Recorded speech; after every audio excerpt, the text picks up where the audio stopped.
ക്കുന്ന ദേശനിവാസികൾക്ക് ഞങ്ങളുടെ സന്ധ്യാവന്ദനത്തെ അറിയിക്കുന്നു. പ്രിയമുള്ളവരെ, ഇന്നിന്റെ പ്രഭാതം മുതൽ ഈ കടമ്പനിട്ടയുടെ വിവിധ ഭാഗങ്ങളിലായി കുണ്ടർ കേന്ദ്രമായി പ്രവർത്തിക്കുന്ന കാൽവറി ഫെയ്ത്ത് ഗോസ്പൽ ടീം എന്ന ഈ ടീമിന് ലഹരി വിരുദ്ധ ബോധവൽക്കരണ സന്ദേശവും മനുഷ്യജീവിതത്തിന്റെ അർത്ഥത്തെ വ്യക്തമാക്കുന്ന സുവിശേഷ സന്ദേശവും നൽകുവാൻ ഞങ്ങൾക്കിടയായി. സമാപന സമ്മേളനം എന്ന നിലയിൽ ഈ കല്ലേൽ ജംഗ്ഷനിൽ കടന്നു വരുവാൻ ഞങ്ങൾക്കിടയായതിൽ വളരെ സന്തോഷമുണ്ട്. കേരളത്തിന്റെ അങ്ങോളം ഇങ്ങോളമായി ഒരു കൂട്ടം യൗവനക്കാരെ അണിനിരത്തിക്കൊണ്ട് ഈ കാലഘട്ടങ്ങളിൽ കേരള പോലീസിന്റെ അനുവാദത്തോടുകൂടെ ഗ്രാമാന്തരങ്ങളിലും പട്ടണങ്ങളിലും ഇതുപോലെയുള്ള പ്രഭാഷണങ്ങൾ നടത്തുവാൻ ഞങ്ങൾക്ക് ഇടയാകുന്നു. പ്രിയമുള്ളവരെ, നമ്മുടെ നാട് പ്രബുദ്ധമാണ്. ഓരോ ദിവസവും കഴിയും തോറും വളർച്ചയുടെ പടവുകൾ കയറിക്കൊണ്ടിരിക്കുകയാണ്. കഴിഞ്ഞ തലമുറ ജീവിച്ച ജീവിത നിലവാരത്തിൽ നിന്നും തികച്ചും വ്യത്യസ്തമായ ജീവിത ശൈലിയാണ് നവീന തലമുറ പുലർത്തിക്കൊണ്ടിരിക്കുന്നത്. ഈ കടമ്പനിട്ടയുടെ പ്രദേശം വിട്ട് അല്ലെങ്കിൽ പത്തനംതിട്ടയുടെ പ്രദേശം വിട്ട് യാത്ര ചെയ്യാത്ത പല അമ്മച്ചിമാരും അപ്പച്ചന്മാരും കഴിഞ്ഞ തലമുറയിൽ ഒരു പക്ഷെങ്കിൽ നമ്മുടെ ഇടയിൽ ഉണ്ടായേക്കാം. എന്നാൽ ഇന്നത്തെ തലമുറ എന്ന് പറയുന്നത് ലോകത്തിന്റെ വിവിധ ഭാഗങ്ങളിൽ ഓരോ തലമുറയും ഓരോ ഭൂഖണ്ഡത്തിൽ വാസമുറപ്പിക്കുകയും ഓരോ മാസവും അല്ലെങ്കിൽ മാസങ്ങൾക്ക് ഇടനിലവിട്ട് മാതാപിതാക്കൾ അവരെ സന്ദർശിക്കുന്ന ഒരു പ്രവണതയിലേക്ക് നമ്മുടെ നാട് പുരോഗതി പ്രാപിപ്പാനിടയായി. നമ്മുടെ നാട് മാത്രമല്ല, ലോകം മുഴുവനും പുരോഗതിയുടെ പടവുകൾ കയറിക്കൊണ്ടിരിക്കുകയാണ്. ലോകത്തിലുണ്ടാകുന്ന എല്ലാ മാറ്റങ്ങൾക്കും സാക്ഷ്യം വഹിപ്പാൻ, അതിന്റെ ഭാഗമാകുവാൻ കൊച്ചു കേരളത്തിന് കഴിയുന്നു എന്ന് പറയുന്നത് വളരെ അഭിനന്ദനം അർഹിക്കുന്ന കാര്യമാണ്. നമുക്ക് പ്രശംസനീയമാണ്. ആ നിലവാരത്തിൽ ലോകത്തിന്റെ വളർച്ചയ്ക്കൊത്ത് യാത്ര ചെയ്യുവാൻ നമ്മുടെ നാടിന് കഴിയുന്നു എന്നുള്ളത് വളരെ സന്തോഷം നൽകുന്ന കാര്യമാണ്. ഇന്ത്യയുടെ മറ്റു പല സ്റ്റേറ്റുകളിലും ഞങ്ങൾക്ക് യാത്ര ചെയ്യുവാനിടയായിട്ടുണ്ട്. ഇന്നും ഏകദേശം 50 വർഷത്തിനും 100 വർഷത്തിനുമൊക്കെ പിന്നിലായി യാത്ര ചെയ്യുന്ന ഗ്രാമങ്ങളും സ്ഥലങ്ങളുമാണ് ഇന്ത്യയുടെ തന്നെ പല സ്റ്റേറ്റുകളിലും കാണാൻ കഴിയുന്നത്. പല സ്ഥലങ്ങളിലും കുഞ്ഞുങ്ങൾക്ക് വിദ്യാഭ്യാസം ലഭിക്കുന്നില്ല, പലയിടങ്ങളിലും സ്കൂളുകളില്ല, പല ആളുകൾക്കും അക്ഷരജ്ഞാനമില്ല. ഇങ്ങനെയുള്ള ആളുകൾ തിങ്ങിപ്പാർക്കുന്ന സംസ്ഥാനങ്ങൾ നമ്മുടെ ഇന്ത്യയിലുണ്ട് എന്ന് പറയുമ്പോൾ നിങ്ങൾ ഒരുപക്ഷെങ്കിൽ അതിശയം കൂറുമായിരിക്കും. അതൊക്കെ വെച്ച് നോക്കുമ്പോൾ കഴിഞ്ഞ ചില ദിവസങ്ങൾക്ക് മുമ്പും ഒറീസയുടെ ചില ഭാഗങ്ങൾ യാത്ര ചെയ്യുവാൻ എനിക്ക് കഴിഞ്ഞു. അവിടെ ചെന്നപ്പോൾ കാണാൻ കഴിഞ്ഞത് പലയിടങ്ങളിലും വിദ്യാഭ്യാസം കുഞ്ഞുങ്ങൾക്ക് ലഭിക്കുന്നില്ല. സ്കൂൾ എന്താണെന്ന് അവർക്കറിയത്തില്ല. മാതാപിതാക്കളോടൊപ്പം വയലിലേക്ക് പണിക്ക് പോകുന്ന ബാല്യങ്ങളെയാണ് അവിടെ കാണാൻ കഴിയുന്നത്. അതൊക്കെ വെച്ച് നോക്കുമ്പോൾ നമ്മുടെ നാട് എത്ര പ്രബുദ്ധമാണ്, നമ്മുടെ കേരളം എത്ര അനുഗ്രഹിക്കപ്പെട്ടതാണ് എന്ന് നാം ചിന്തിക്കേണ്ടിയിരിക്കുന്നു. നമ്മുടെ കുഞ്ഞുങ്ങൾക്ക് പോലും വിദ്യാഭ്യാസം നല്ല നിലയിൽ കൊടുക്കുവാൻ മാതാപിതാക്കൾക്ക് കഴിയുന്നുണ്ട്. എന്തിനേറെ എന്റെ പ്രഭാഷണത്തിൽ ഞാൻ പലപ്പോഴും പറയുന്നൊരു വാക്കുണ്ട്. ഭിക്ഷക്കാരൻ പോലും, കേരളത്തിലുള്ള ഭിക്ഷക്കാരൻ പോലും തന്റെ കുഞ്ഞുങ്ങളെ മുന്തിയിനം സ്കൂളിൽ പഠിപ്പിക്കണമെന്നുള്ള വിശാലമായ ചിന്താഗതിയുള്ള ആളുകളാണ് നമ്മുടെ കേരളത്തിലുള്ള ആളുകൾ. അത്രമാത്രം നമ്മുടെ കേരളം വളർച്ച പ്രാപിപ്പാനിടയായി തീരുന്നുണ്ട്. ലോകത്തിന്റെ എല്ലാ വളർച്ചയ്ക്കും സാക്ഷ്യം വഹിപ്പാൻ നമ്മുടെ നാടിന് കഴിയുന്നു എന്ന് പറയുന്നത് വളരെ ശ്ലാഘനീയമായ കാര്യം തന്നെയാണ്. അതിവിടുത്തെ വിദ്യാഭ്യാസ ചിന്തകയും ഇവിടെ മനുഷ്യന്റെ പുരോഗമന ചിന്താഗതിയുമാണ് മനുഷ്യനെ ആ നിലയിലേക്ക് വളർച്ചയിൽ കൊണ്ടുവരുവാനിടയായി തീർന്നത്. ഇവിടെ ഏത് ടെക്നോളജി ലോകത്ത് വളർന്നാലും അതിന്റെ എല്ലാം ഭാഗമാകുവാൻ നമ്മുടെ നാടിന് കഴിയുന്നു എന്നുള്ളത് യാഥാർത്ഥ്യമായ കാര്യമാണ്. അങ്ങനെ പറഞ്ഞു നോക്കുമ്പോൾ മറ്റ് സംസ്ഥാനങ്ങളെ അപേക്ഷിച്ച്, ഇതര സംസ്ഥാനങ്ങളെ അപേക്ഷിച്ച് വലിയ മാറ്റങ്ങൾ നമ്മുടെ നാടിന് ലഭിക്കുന്നുണ്ട് എന്ന് പറയുന്നത് യാഥാർത്ഥ്യമാണ്. ഇങ്ങനെ പറയുവാനുള്ള ഒട്ടനവധി പുരോഗതിയുടെ കാര്യങ്ങൾ നിലനിൽക്കുമ്പോൾ തന്നെ മറിച്ച് നാം ചിന്തിക്കേണ്ടത് ഒരു യാഥാർത്ഥ്യമുണ്ട്. ഇതുപോലെയുള്ള പ്രഭാഷണങ്ങൾ നടത്തുവാൻ, പകലന്തിയോളം കണ്ടക്ഷോഭം ചെയ്യുവാൻ ഞങ്ങളെ പ്രേരിപ്പിക്കുന്ന ഘടകമെന്ന് പറയുന്നത് നാടിന്റെ പുരോഗതിയല്ല, ഇതിന് മറുസൈഡുണ്ട്. ഇന്ന് നമ്മുടെ നാട് അഭിമുഖീകരിക്കുന്ന ഏറ്റവും വലിയ പ്രശ്നമെന്ന് പറയുന്നത് ജലപ്രളയമോ അല്ലെങ്കിൽ സാമ്പത്തിക മാന്ദ്യമോ ഇവിടെ തൊഴിലില്ലായ്മയോ അല്ല. അതൊക്കെ ഒരു ഭാഗത്തുണ്ടെങ്കിലും പ്രകൃതിയുടെ മാറ്റം മനുഷ്യനെ വല്ലാതെ അലോസരപ്പെടുത്തുന്നുണ്ടെങ്കിലും ഇവിടെ ഉണ്ടാകുന്ന വിദ്യാഭ്യാസമോ അല്ലെങ്കിൽ വിദ്യാഭ്യാസത്തിനനുസരിച്ച് ലഭിക്കാത്ത ജോലിയുടെ കുറവ് നമ്മുടെ നാടിനെ അലട്ടുന്നുണ്ട്. അതുകൊണ്ടാണല്ലോ നമ്മുടെ കുഞ്ഞുങ്ങളെല്ലാം മറ്റു രാജ്യങ്ങളിലേക്ക് ചേക്കാറാനായി താല്പര്യപ്പെടുന്നത്. അപ്പോൾ ഇതൊക്കെ ഇവിടുത്തെ പ്രശ്നമാണെങ്കിലും ഇവിടുത്തെ ഏറ്റവും വലിയ പ്രശ്നം ഇതൊന്നുമല്ല. ഇവിടുത്തെ പ്രശ്നം എന്ന് പറയുന്നത് ലഹരിയുടെ അതിപ്രസരമാണ്. നമ്മുടെ നാടെന്ന് ലഹരി മാഫിയയുടെ പിടിയിലായിരിക്കുന്നു എന്ന് പറയുമ്പോൾ നിങ്ങളത് തലയാട്ടി സമ്മതിക്കും. അങ്ങനെയുള്ളതായ വാർത്തകളാണ് നമ്മുടെ ഓരോ ദിവസവും നമ്മൾ പത്രത്തിലൂടെയും ദൃശ്യ ശ്രവ്യ മാധ്യമങ്ങളിലൂടെ നമ്മൾ മനസ്സിലാക്കുന്നത്. നമ്മുടെ നാടിനെ ഇന്ന് ലഹരി എന്ന വിപത്ത് വല്ലാതെ കടന്നു പിടിച്ചിരിക്കുകയാണ്. ഈ ലഹരിയുടെ വിപത്തിൽ നിന്ന് മനുഷ്യൻ സ്വതന്ത്രമായെങ്കിൽ മാത്രമേ നമ്മുടെ നാടിന് ഇനി നിലനിൽപ്പുള്ളൂ എന്നൊരു അവസ്ഥയിലേക്ക് പോയിക്കൊണ്ടിരിക്കുകയാണ്. ശ്രദ്ധിച്ചു നോക്കുക, നമ്മുടെ നാട്ടിൽ റോഡ് അപകടങ്ങൾ ഇപ്പോൾ കൂടിക്കൊണ്ടിരിക്കുകയാണ്. റോഡ് അപകടങ്ങൾ കൂടിക്കൊണ്ടിരിക്കുമ്പോൾ പോലീസ് കടന്നു വന്ന് FIR പരിശോധിക്കുമ്പോൾ FIR എഴുതി ആ FIR നാം പരിശോധിച്ചാൽ അവിടെ 1-2 പ്രത്യേക പദപ്രയോഗങ്ങൾ അവർ വിട്ടുകളയാതെ സൂചിപ്പിക്കുന്നത് FIR-ൽ നമുക്ക് കാണാൻ കഴിയും. ഒന്നുകിൽ യാത്ര ചെയ്ത ഡ്രൈവർ, വണ്ടി ഓടിച്ചിരുന്ന ഡ്രൈവർ ബുദ്ധി അല്ലെങ്കിൽ ഓർമ്മ നല്ലതുപോലെ ഉണ്ടായിരുന്നില്ല, ഇല്ലെങ്കിൽ മദ്യത്തിന് അടിമയായിരുന്നു, ഇല്ലെങ്കിൽ ലഹരിക്ക് അടിമയായിരുന്നു. ഇങ്ങനെ ഏതെങ്കിലും ഒരു വാക്ക് ചേർക്കാതെ FIR പൂർത്തീകരിക്കപ്പെടുന്നില്ല. പ്രിയമുള്ളവരെ, ഇവിടെ റോഡ് അപകടങ്ങളുടെ പ്രധാന കാരണം എന്ന് പറയുന്നത് ലഹരിയുടെ അമിതമായ ഉപയോഗമാണ്. ഇവിടെ നമ്മുടെ കേസുകളുടെ വളർച്ച നമ്മൾ പരിശോധിച്ച് നോക്കുക. കേസുകൾ ഇവിടെ എണ്ണമറ്റതായി കൂടിക്കൊണ്ടിരിക്കുകയാണ്. ഇവിടെ പ്രശ്നങ്ങൾ അധികമായി വർദ്ധിച്ചുകൊണ്ടിരിക്കുക. നമ്മുടെ കേസ് കോടതികളിൽ പൂർത്തീകരിക്കപ്പെടാത്ത എത്രയെത്ര കേസുകളാണ് കെട്ടുകണക്കിലിരിക്കുന്നത്. കുടുംബ കോടതികൾ ഓരോ ദിവസവും പുതിയത് സ്ഥാപിക്കത്തക്ക നിലയിലേക്ക് ഇവിടെ കുടുംബ കോടതികളുടെ എണ്ണം വർദ്ധിച്ചുകൊണ്ടിരിക്കുകയാണ്. ഞാനിങ്ങനെ എന്റെ പ്രഭാഷണത്തിൽ പറയാറുണ്ട്, പൂവണിയുന്ന സ്വപ്നങ്ങളോടുകൂടെ കുടുംബജീവിതത്തിലേക്ക് കടക്കുന്ന നവദമ്പതിമാർ എത്ര ആഘോഷത്തോടുകൂടെയാണ് നമ്മുടെ വിവാഹവേളകളൊക്കെ ആയിരിക്കുന്നത്, ഇല്ലേ? ഒരു ആയുസ് മുഴുവനും തങ്ങളുടേതായ ആ സമയം മുഴുവനും വിദേശ രാജ്യങ്ങളിൽ കഷ്ടപ്പെട്ട പണം മുഴുവനും തങ്ങളുടെ കുഞ്ഞുങ്ങളുടെ വിവാഹത്തിന് വേണ്ടി ചെലവഴിക്കുന്ന മാതാപിതാക്കളെയാണ് നമുക്ക് കാണാൻ കഴിയുന്നത്. വളരെ ആഡംബരത്തോടുകൂടെ വിവാഹ ജീവിതം തുടങ്ങുകയും എന്നാൽ ചില ദിവസങ്ങൾക്കകം തന്നെ രണ്ടുപേരും 2 വക്കീലന്മാരുടെ സഹായത്തോടുകൂടെ കോടതിയുടെ വരാന്തയിൽ വിധി കാത്തു നിൽക്കുന്ന നവദമ്പതിമാരെ ഈ പ്രബുദ്ധ കേരളത്തിൽ നമുക്കിന്ന് സുലഭമായി ലഭ്യമാകുന്നതാണ്. ഒരു കാലഘട്ടത്തിൽ വിദ്യാഭ്യാസമില്ലായിരുന്നു, അറിവ് അധികം ഒന്നുമില്ലായിരുന്നു, പുരോഗതി ഇത്രയൊന്നുമില്ലായിരുന്നു. പക്ഷേ ഡൈവേഴ്സുകൾ എന്ന് പറയുന്നത് അങ്ങനെ ചുരുക്കം മാത്രമായ ഒരു വാർത്തയായിരുന്നു. എന്നാൽ ഇന്ന് ഡൈവേഴ്സ് ഒരു വാർത്തയല്ലാതായി മാറിയിരിക്കുകയാണ്. ഒരു ചിന്തകൻ പറയുന്നത്, ചമ്മന്തിക്ക് ഉപ്പ് കുറഞ്ഞു പോയാൽ അന്ന് പിറ്റേന്ന് രാവിലെ ഭർത്താവ് ഡൈവേഴ്സ് പേപ്പറിന് കൊണ്ടുവന്ന് ഡൈവേഴ്സിന് വേണ്ടി കോടതിയിൽ പേപ്പർ കൊടുക്കണമെന്നാണ് ആ മനുഷ്യൻ പറയാനിടയായത്. അല്ല, ഭർത്താവ് അധികമായി ഒന്ന് കൂർക്കം വലിച്ചോട്ടെ, ആ കൂർക്കം വലിയുടെ കാരണത്താൽ ഭർത്താവിനെതിരെ കേസ് കൊടുത്ത് അങ്ങനെ പിരിയാൻ വേണ്ടി ശ്രമിക്കുന്ന നവീന കുടുംബജീവിതങ്ങളെയാണ് നമുക്ക് കാണാൻ കഴിയുന്നത്. ഇതിന്റെയെല്ലാം പിന്നിൽ നാം പരിശോധിക്കുമ്പോൾ പ്രധാനമായി നമുക്ക് കാണാൻ കഴിയുന്നത് കുടുംബ ബന്ധങ്ങൾ തകർത്ത് കളയുന്നതിനും പ്രധാന കാരണം ഇവിടെ ലഹരിയുടെ ഉപയോഗമാണെന്ന് നമുക്ക് മനസ്സിലാക്കാനിടയായി തീരും. അങ്ങനെ റോഡ് അപകടങ്ങൾ, കുടുംബ ബന്ധങ്ങൾ ശിഥിലമാകുന്നു. ഇങ്ങനെ ജീവിതത്തിൽ മനുഷ്യൻ തകർച്ചയിൽ നിന്ന് തകർച്ചയിലേക്ക് പോകുന്നതിന് പ്രധാന കാരണമായി ലഹരിയുടെ അതിപ്രസരം, ലഹരിയുടെ ഉപയോഗം എന്ന് വില്ലനായി മാറിക്കൊണ്ടിരിക്കുകയാണ്. ഇതിനെതിരെ ബോധവൽക്കരണ ക്ലാസുകൾ നടത്താറുണ്ട്. ഇതിനെതിരെ വളരെ പ്രക്ഷോഭങ്ങളൊക്കെ ആളുകൾ ചെയ്യാറുണ്ട്. വളരെ രസകരമെന്ന് പറയട്ടെ, ചില നാളുകൾക്ക് മുമ്പ് ലഹരിക്കെതിരെ കാസർഗോഡ് നിന്ന് തിരുവനന്തപുരം വരെ ഒരു 10 വർഷത്തിന് മുമ്പ് ഒരു സൈക്കിൾ റാലി ഒരു സംഘടന നടത്താനിടയായി. അതിൽപ്പെട്ട ഒരാൾ എന്നോട് പറഞ്ഞ കാര്യമാണ്, ഞാനും ആ സംഘടനയിൽ ഉണ്ടായിരുന്നു, ആ റാലിയിൽ ഉണ്ടായിരുന്നു എന്ന് ആ മനുഷ്യൻ പറഞ്ഞു. എന്തിനു വേണ്ടിയാണെന്ന് ചോദിച്ചാൽ ലഹരിയുടെ ഈ കടന്നുകയറ്റത്തിനെതിരെ ഒരു സൈക്കിൾ റാലി കാസർഗോഡ് മുതൽ തിരുവനന്തപുരം വരെ നടത്തുക എന്ന് പറയുന്നത് വളരെ അതിശോക്തിപരമായ കാര്യമാണ്. സൈക്കിൾ ചവിട്ടി അവിടെ വരെ പോകുക.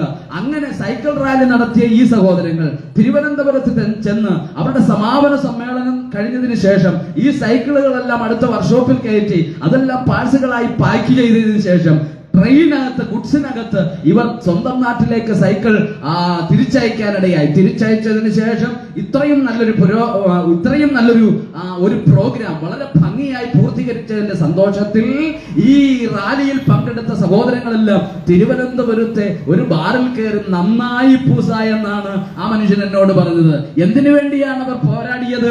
എന്തിനു വേണ്ടിയാണ് അവർ കിലോമീറ്ററുകൾ സൈക്കിൾ ചവിട്ടിയത്? ലഹരിയിൽ നിന്ന് നമ്മുടെ നാട് നന്നാവണമെന്നുള്ള ആഗ്രഹത്തോടു കൂടെയാണ്. പക്ഷേ അതിന്റെ സന്തോഷം അവർ പൂർത്തീകരണത്തിലേക്ക് കൊണ്ടുവന്നത് അവർ വേണ്ട എന്ന് ഘോരഘോരം പ്രസംഗിച്ച, മുദ്രാവാക്യം വിളിച്ച, പ്ലാക്കാർഡുകൾ ഉയർത്തിക്കാണിച്ച് ആ ലഹരി അവരുടെ ഉള്ളിൽ ചെന്നപ്പോഴാണ് ആ പ്രോഗ്രാം പോലും അവർക്കൊരു പൂർണ്ണമായി തോന്നാനിടയായത്. അതിന്റെ അർത്ഥം ഇപ്രകാരമാണ്: മനുഷ്യൻ തങ്ങളെ തന്നെ നിയന്ത്രിക്കാൻ നോക്കിയാലും നിയന്ത്രിക്കാൻ പറ്റാത്ത നിലയിലേക്ക് ഈ ലഹരിയുടെ ഉപയോഗം കൂടിക്കൊണ്ടിരിക്കുകയാണ്. പ്രിയമുള്ളവരെ, ഇത് ഞാൻ പറയുമ്പോൾ ചില നാളുകൾക്ക് മുമ്പ്, ചില മാസങ്ങൾക്ക് മുമ്പ് ഞാനും എന്റെ കുടുംബത്തിലുള്ള പ്രിയപ്പെട്ടവരും ഇതേ വാഹനത്തിൽ എന്റെ ഭവനത്തിലുള്ള കുഞ്ഞുങ്ങളുമായി, എന്റെ കുടുംബത്തിലെ കുഞ്ഞുങ്ങളുമായി, എന്റെ മാതാവ്, എന്റെ ഭാര്യ, അങ്ങനെ ഞങ്ങൾ കുടുംബത്തിലുള്ള എല്ലാവരുമായി ഈ വാഹനത്തിൽ ബന്ധുവീട്ടിൽ പോയിട്ട് മടങ്ങി രാത്രി അല്പം വൈകി വീട്ടിലേക്ക് പോകുമ്പോൾ, രാത്രി 12 മണിക്ക് ശേഷം പോകുന്ന വഴിയിൽ ഒരു അസാധാരണമായ ജനക്കൂട്ടം, ആളുകൾ കൂടി നിൽക്കുന്നു. ഞാൻ അവരുടെ അടുക്കലേക്ക് എന്റെ വാഹനം ഒന്ന് സ്ലോ ചെയ്തപ്പോൾ ഒരു ചെറുപ്പക്കാരനെ അവരെല്ലാം കൂടെ ചേർന്ന്, രക്തത്തിൽ കുളിച്ചു കിടക്കുന്ന ഒരു ചെറുപ്പക്കാരനെ അവരെല്ലാം കൂടെ ചേർന്ന് എടുത്തോണ്ട് വന്നിട്ട് പറയുകയാണ്, ദാണ്ടെ ഇവന്റെ ജീവനെ ഒന്ന് രക്ഷിക്കണം, നിങ്ങൾ ഒരു മനുഷ്യന്റെ ജീവന് വളരെ വിലയുള്ളതല്ലേ, നിങ്ങൾ ഒന്ന് രക്ഷിക്കണമെന്ന് പറഞ്ഞപ്പോൾ 4, 3, 1.5 വയസ്സ് പ്രായമുള്ള ആ കുഞ്ഞുങ്ങളെയും എന്റെ ഭാര്യയെയും എന്റെ മാതാവിനെയും ഒക്കെ ആ പാതിരാത്രിയിൽ 12 മണി കഴിഞ്ഞ സമയത്ത് ആ നടു റോഡിൽ ഒരു കടയുടെ വരാന്തറയിൽ നിർത്തിയിട്ട് ഞാൻ ആ സഹോദരനെ എന്റെ വാഹനത്തിൽ കയറ്റി അതിവേഗത്തിൽ, ഒരു ആംബുലൻസിന്റെ വേഗത്തിൽ അടുത്ത ഹോസ്പിറ്റലിലേക്ക് പോകാനിടയായി. ചോരയിൽ കുളിച്ചു കിടക്കുന്ന ആ സഹോദരൻ, ഒരു 10-23 വയസ്സ് മാത്രം പ്രായമുള്ള ആ സഹോദരൻ മറ്റൊരു വണ്ടിയും തട്ടിയതല്ല, താൻ തന്നെ കൊണ്ടുവന്ന ഒരു മതിലിലും ഒരു പോസ്റ്റിനും ഇടയിലൂടെ കൊണ്ടുവന്ന് ബൈക്ക് ഇടിച്ച് ആ പോസ്റ്റിൽ തലയിടിച്ച് തല 2ആയി പിളർന്ന് മരണത്തോടടുക്കുന്ന ഒരു ബാല്യമായ ഒരു ജീവനെയാണ് എനിക്കവിടെ കാണാനിടയായത്. ഒരു ജീവനെ രക്ഷിക്കണമെന്നുള്ള ആവേശത്തിൽ എന്റെ ഭവനത്തിലുള്ളവരെ റോഡിന്റെ സൈഡിൽ പാതിരാത്രിയിൽ നിർത്തിയിട്ട് ഞാൻ ഈ വാഹനത്തിൽ ഹോസ്പിറ്റലിലേക്ക് കൊണ്ടുപോയി അടുത്തുള്ള ഹോസ്പിറ്റലിൽ ഫസ്റ്റ് എയ്ഡ് കാര്യങ്ങൾ ക്രമീകരിച്ച് മൾട്ടി സ്പെഷ്യാലിറ്റി ഹോസ്പിറ്റലിലേക്ക് മാറ്റുന്നതിന് തൊട്ടു മുമ്പ് ഈ സഹോദരനെ ഒന്ന് പരിശോധിച്ചപ്പോൾ അവന്റെ പോക്കറ്റിൽ കിടക്കുന്നു കഞ്ചാവിന്റെ പൊതി. അപ്പോൾ കഞ്ചാവ് അവൻ കഴിച്ചതിന് ശേഷം, ഉപയോഗിച്ചതിന് ശേഷം ബാക്കി വന്നത് അവന്റെ പോക്കറ്റിൽ തിരികെ കയറ്റി സ്വന്തം ഭവനത്തിലേക്ക് പോയപ്പോൾ നിയന്ത്രണം വിട്ട് വാഹനം ചെന്ന് ഒരു മതിലിടിക്കി മരണത്തോട് മല്ലടിക്കുന്ന ഒരു സഹോദരനെയാണ് കാണാനിടയായി തീർന്നത്. പ്രിയമുള്ളവരെ, ഈ സാധനം കയ്യിൽ കിട്ടിയാൽ ഇടത് കൈയിലേക്ക് തട്ടിയിട്ട് ഒന്ന് വലത് കൈയുടെ ചൂണ്ടുവിരൽ കൊണ്ടോ വലത് കൈയുടെ തള്ളർ വിരൽ കൊണ്ടോ അതിനെ ഒന്ന് തിരുമി ആ വായുടെ സൈഡിലേക്ക് അത് തിരികെ അങ്ങോട്ട് വെച്ച് കഴിയുമ്പോൾ ഭൂലോകം മുഴുവൻ സ്വന്തമാക്കി എന്ന നിലയിലാണ് ഇങ്ങനെയുള്ള ചെറുപ്പക്കാരുടെ പോക്ക് തന്നെ നമുക്ക് കാണാൻ കഴിയുന്നത്. താൻ ആരോ ആണ് എന്ന നിലവാരത്തിലാണ് തന്റെ യാത്ര. എന്നാൽ ഈ പോകുന്ന പോക്ക് അവസാന യാത്രയാണെന്ന് പലരും ചിന്തിക്കാറില്ല. ഇത് ഞാൻ പ്രസംഗിക്കുമ്പോൾ പ്രഭാഷണം മാത്രമായിട്ടല്ല, ജീവിതത്തിന്റെ ചില അനുഭവങ്ങളൂടെ നിർത്തിക്കൊണ്ടാണ് ഞാൻ പ്രിയമുള്ളവരോട് പറയുന്നത്. എന്റെ മാന്യ ശ്രോതാക്കളെ, അല്പസമാധാനത്തിന് വേണ്ടിയോ അല്പചങ്ങാത്തത്തിന് വേണ്ടിയോ തുടങ്ങുന്ന ഈ മദ്യത്തിന്റെ ഉപയോഗം നമ്മളെ ജീവിതത്തിൽ തകർച്ചയിലേക്ക് കൊണ്ടുപോകാനിടയായി തീരും. നീ മാത്രമല്ല, പലരുടെയും ജീവിതം ഹോമിക്കപ്പെടുവാനിടയായി തീരും. മദ്യവെച്ച് മതോമത്തനായി വാഹനം ഓടിച്ചു പോകുന്ന നീ, റോഡ് സൈഡിൽ ഉദരപൂർണത്തിന് വേണ്ടി യാത്ര ചെയ്തു പോകുന്ന ഏതെങ്കിലും സഹോദരി, വാഹനം കാത്തു നിൽക്കുന്ന ഏതെങ്കിലും സഹോദരി, ഏതെങ്കിലും സഹോദരൻ, ഏതെങ്കിലും പ്രായമുള്ള മാതാക്കൾ, പിതാക്കൾ, അവരുടെയും കൂടെ ജീവനാണ് എടുക്കുന്നത് എന്ന യാഥാർത്ഥ്യം മറന്നു പോകരുത്. നീ നശിക്കുക മാത്രമല്ല, സമൂഹത്തെ കൂടെ നശിപ്പിക്കുന്ന ഈ ദുഷ്പ്രവണതയിൽ നിന്ന് മനുഷ്യൻ മടങ്ങി വരേണ്ടുന്നത് വളരെ അനിവാര്യമായ ഘടകമാണ്. ഇതിനകത്ത് നിന്ന് മനുഷ്യനെ എങ്ങനെ തിരിച്ചു കൊണ്ടുവരുവാൻ കഴിയും? ഇവിടെ നിയമങ്ങളും നിയമപാലകരും, ഇവിടെ നിയമത്തിന്റെ സംഹിതകളും പോലീസിന്റെ നിയമമുറകളും എല്ലാം ഉണ്ടല്ലോ. പക്ഷെ ഇതൊക്കെ ഉണ്ടെങ്കിലും മനുഷ്യനെ നേരെയാക്കാൻ ഇവയ്ക്കൊന്നും കഴിയുന്നില്ല എന്നുള്ളതാണ് യാഥാർത്ഥ്യമായ വസ്തുത എന്ന് പറയുന്നത്. ഇവിടെ ഡി അഡിക്ഷൻ സെന്ററുകൾ ധാരാളമുണ്ട്. അതൊക്കെ ശ്ലാഘനീയമാണ്. നാം അതിനെയൊക്കെ പ്രോത്സാഹിപ്പിക്കണം. ഡി അഡിക്ഷൻ സെന്ററുകളൊക്കെ നമ്മുടെ നാട്ടിൽ വന്നാൽ നമ്മെ കൊണ്ടൊക്കുന്ന എല്ലാ കാര്യങ്ങളും അതിന് പ്രോത്സാഹനമായി ചെയ്തു കൊടുക്കണം. പക്ഷേ ഡി അഡിക്ഷൻ സെന്ററിൽ പോയി ക്ലാസ് കഴിയുന്ന ആളുകൾ പോലും എനിക്കറിയാം 1-2 ആഴ്ചയൊക്കെ കുടിക്കാതെ ഇരിക്കും. പക്ഷേ അതിനുശേഷം വീണ്ടും മുക്കുടിയന്മാരായി മാറുന്ന അനുഭവങ്ങളുണ്ട്. പോലീസിന്റെ ലാത്തിമുറകൾക്ക് മനുഷ്യനെ നേരെയാക്കാൻ കഴിയുന്നില്ല. ഇങ്ങനെ ഇവിടെയുള്ള സംവിധാനങ്ങളെല്ലാം പരാജയപ്പെട്ടിരിക്കുന്നു എന്നുള്ളത് ഞാൻ പറയാതെ തന്നെ നിങ്ങൾക്കറിയാവുന്ന യാഥാർത്ഥ്യമാണ്. മനുഷ്യന് നേരെയാകാൻ കഴിയാത്ത ഒരു വല്ലാത്ത വിപത്തിലേക്ക് മനുഷ്യൻ മാറിക്കൊണ്ടിരിക്കുകയാണ്. ഈ പ്രഭാഷണങ്ങൾ ചില നാളുകൾക്ക് മുമ്പ് തിരുവനന്തപുരം മുതൽ കാസർഗോഡ് വരെ നടത്തി. സുൽത്താൻ ബത്തേരിക്കടുത്ത് ഞാൻ പ്രഭാഷണം കഴിഞ്ഞ് മാറി നിൽക്കുമ്പോൾ ഒരു മനുഷ്യൻ കടന്നു വന്നിട്ട് പറയുകയാണ്, സഹോദര, നിങ്ങളുടെ ഈ പ്രഭാഷണങ്ങൾക്ക് വളരെ നല്ലതാണ്, എനിക്ക് വളരെ ഇഷ്ടപ്പെട്ടു. അദ്ദേഹം പറയുന്ന കാര്യമാണ്, നിങ്ങൾ പാട്ടിലൂടെയും പ്രസംഗത്തിലൂടെയും ലഹരിക്കെതിരെ പാടുകയും പ്രസംഗിക്കുകയും ചെയ്യുമ്പോൾ ഞാൻ ഇതുപോലെയുള്ള പ്രവർത്തനത്തിന് വേണ്ടി തെരുവ് നാടകങ്ങൾ നടത്തേണ്ടതിന് വേണ്ടി കഥ എഴുതുന്ന ഒരു മനുഷ്യനാണ്. തെരുവ് നാടകത്തിനുള്ള കഥ എഴുതിയിട്ട് അതിലുള്ള ആർട്ടിസ്റ്റുകളെ കൊണ്ട് അഭിനയിപ്പിക്കുന്ന ഒരു വ്യക്തിയാണ്. അതിന്റെ അർത്ഥം നിങ്ങൾ ചെയ്യുന്നതും ഞാൻ ചെയ്യുന്നതും ഒരേ കാര്യമാണ്, ശ്ലാഘനീയമാണ് എന്ന് പറഞ്ഞ് എന്റെ തോളിൽ തട്ടി. എന്നിട്ട് ആ മനുഷ്യൻ പറഞ്ഞൊരു കാര്യമുണ്ട്, നമ്മളൊക്കെ ഇതൊക്കെ ചെയ്തിട്ടും ഈ രാവിലെ മുതൽ വൈകുന്നേരം വരെ ഈ വെയിലിന്റെ ചൂടെല്ലാം ഏറ്റിട്ട് ഈ സന്ധ്യാസമയത്ത് അല്പം ഒന്ന് ഉറങ്ങണമെങ്കിൽ അല്പം മദ്യം സേവിക്കാറില്ലേ എന്ന് നർമ്മം കലർന്ന ഭാഷയിൽ ചിരിക്കുന്ന മുഖത്തോടുകൂടെ അല്പം പതുങ്ങിയ സ്വരത്തിൽ അദ്ദേഹം എന്നോട് ചോദിച്ചു. എന്നിട്ട് അദ്ദേഹം പറഞ്ഞൊരു കാര്യമുണ്ട്. ഞാൻ പറഞ്ഞു, ഞങ്ങളത് ഉപയോഗിക്കാറില്ല, അതെല്ലാം ഒരു സൈഡിൽ മാറ്റി വെച്ചിട്ട് അതൊന്നും വേണ്ട എന്ന് വെച്ചിട്ടാണ് ഞങ്ങൾ ഈ പ്രഭാഷണം നടത്തുന്നത്. എന്തുകൊണ്ട് നിങ്ങൾക്ക് ഉപയോഗിക്കാൻ പറ്റുന്നില്ല? എന്തുകൊണ്ട് നിങ്ങൾ ഉപയോഗിക്കാതിരിക്കുന്നു? നിങ്ങൾക്ക് എങ്ങനെ അത് പറ്റുന്നു എന്ന് ആ മനുഷ്യൻ ചോദിച്ചിട്ട് തന്റെ അനുഭവം പറയുകയാണ്. നാട് മുഴുവനും ഇതുപോലെയുള്ള കഥകൾ, തെരുവ് നാടകങ്ങൾ നടത്തണമെങ്കിൽ, അതുപോലെയുള്ള കഥകൾക്ക് തിരക്കഥ എന്റെ സിരകളിൽ വരണമെങ്കിൽ ഇടത് കൈയിൽ പുകയുന്ന സിഗരറ്റും അല്പം മദ്യവും അകത്തുമുണ്ടെങ്കിൽ മാത്രമേ എനിക്ക് കഥ വരികയുള്ളൂ. അപ്പോൾ നാടിനെ നന്നാക്കുന്ന പല എഴുത്തുകാരും നമുക്കറിയാം, പല പ്രബുദ്ധരായ ആളുകളെയും നമുക്കറിയാം. പക്ഷേ അവരുടെ എഴുത്തുകളെല്ലാം മറ്റുള്ളവർക്ക് പ്രയോജനകരമാണ്. പക്ഷേ അവരുടെ ജീവിതത്തെ ഈ എഴുത്തുകൾക്കൊന്നും സ്വാധീനം ചെലുത്തുവാൻ കഴിയാതെ അവരുടെ ജീവിതം പരാജയപ്പെട്ടു പോയിട്ടുണ്ടെന്നുള്ളത് നമുക്കറിയാവുന്ന യാഥാർത്ഥ്യമാണ്. അപ്പോൾ മനുഷ്യന് നല്ല കാര്യങ്ങൾ അറിയാം, പക്ഷേ നല്ലതിലേക്ക് നിൽക്കാൻ കഴിയുന്നില്ല എന്നുള്ളതാണ് മറ്റൊരു യാഥാർത്ഥ്യം എന്ന് പറയുന്നത്. ഇവിടുത്തെ നിയമപാലകർക്കോ ഇവിടെ ഗവൺമെന്റ് കൊണ്ടുവരുന്ന സംവിധാനങ്ങൾക്കോ ഒന്നും മനുഷ്യനെ നേരെയാക്കാൻ കഴിയുന്നില്ല. മനുഷ്യൻ വീണ്ടും ഇതുപോലെയുള്ള ആപത്തുകളിലേക്ക് കൂപ്പുകുത്തി പോയിക്കൊണ്ടിരിക്കുമ്പോൾ എങ്ങനെ മനുഷ്യന് നേരെയാകാൻ കഴിയും? അതാണ് ഞങ്ങളുടെ പ്രഭാഷണത്തിന്റെ ആത്യന്തികമായ ലക്ഷ്യമെന്ന് പറയുന്നത്. അവിടെയാണ് ഞങ്ങളുടെ പ്രഭാഷണത്തിന്റെ പ്രധാന വിഷയം ഇരിക്കുന്നത്.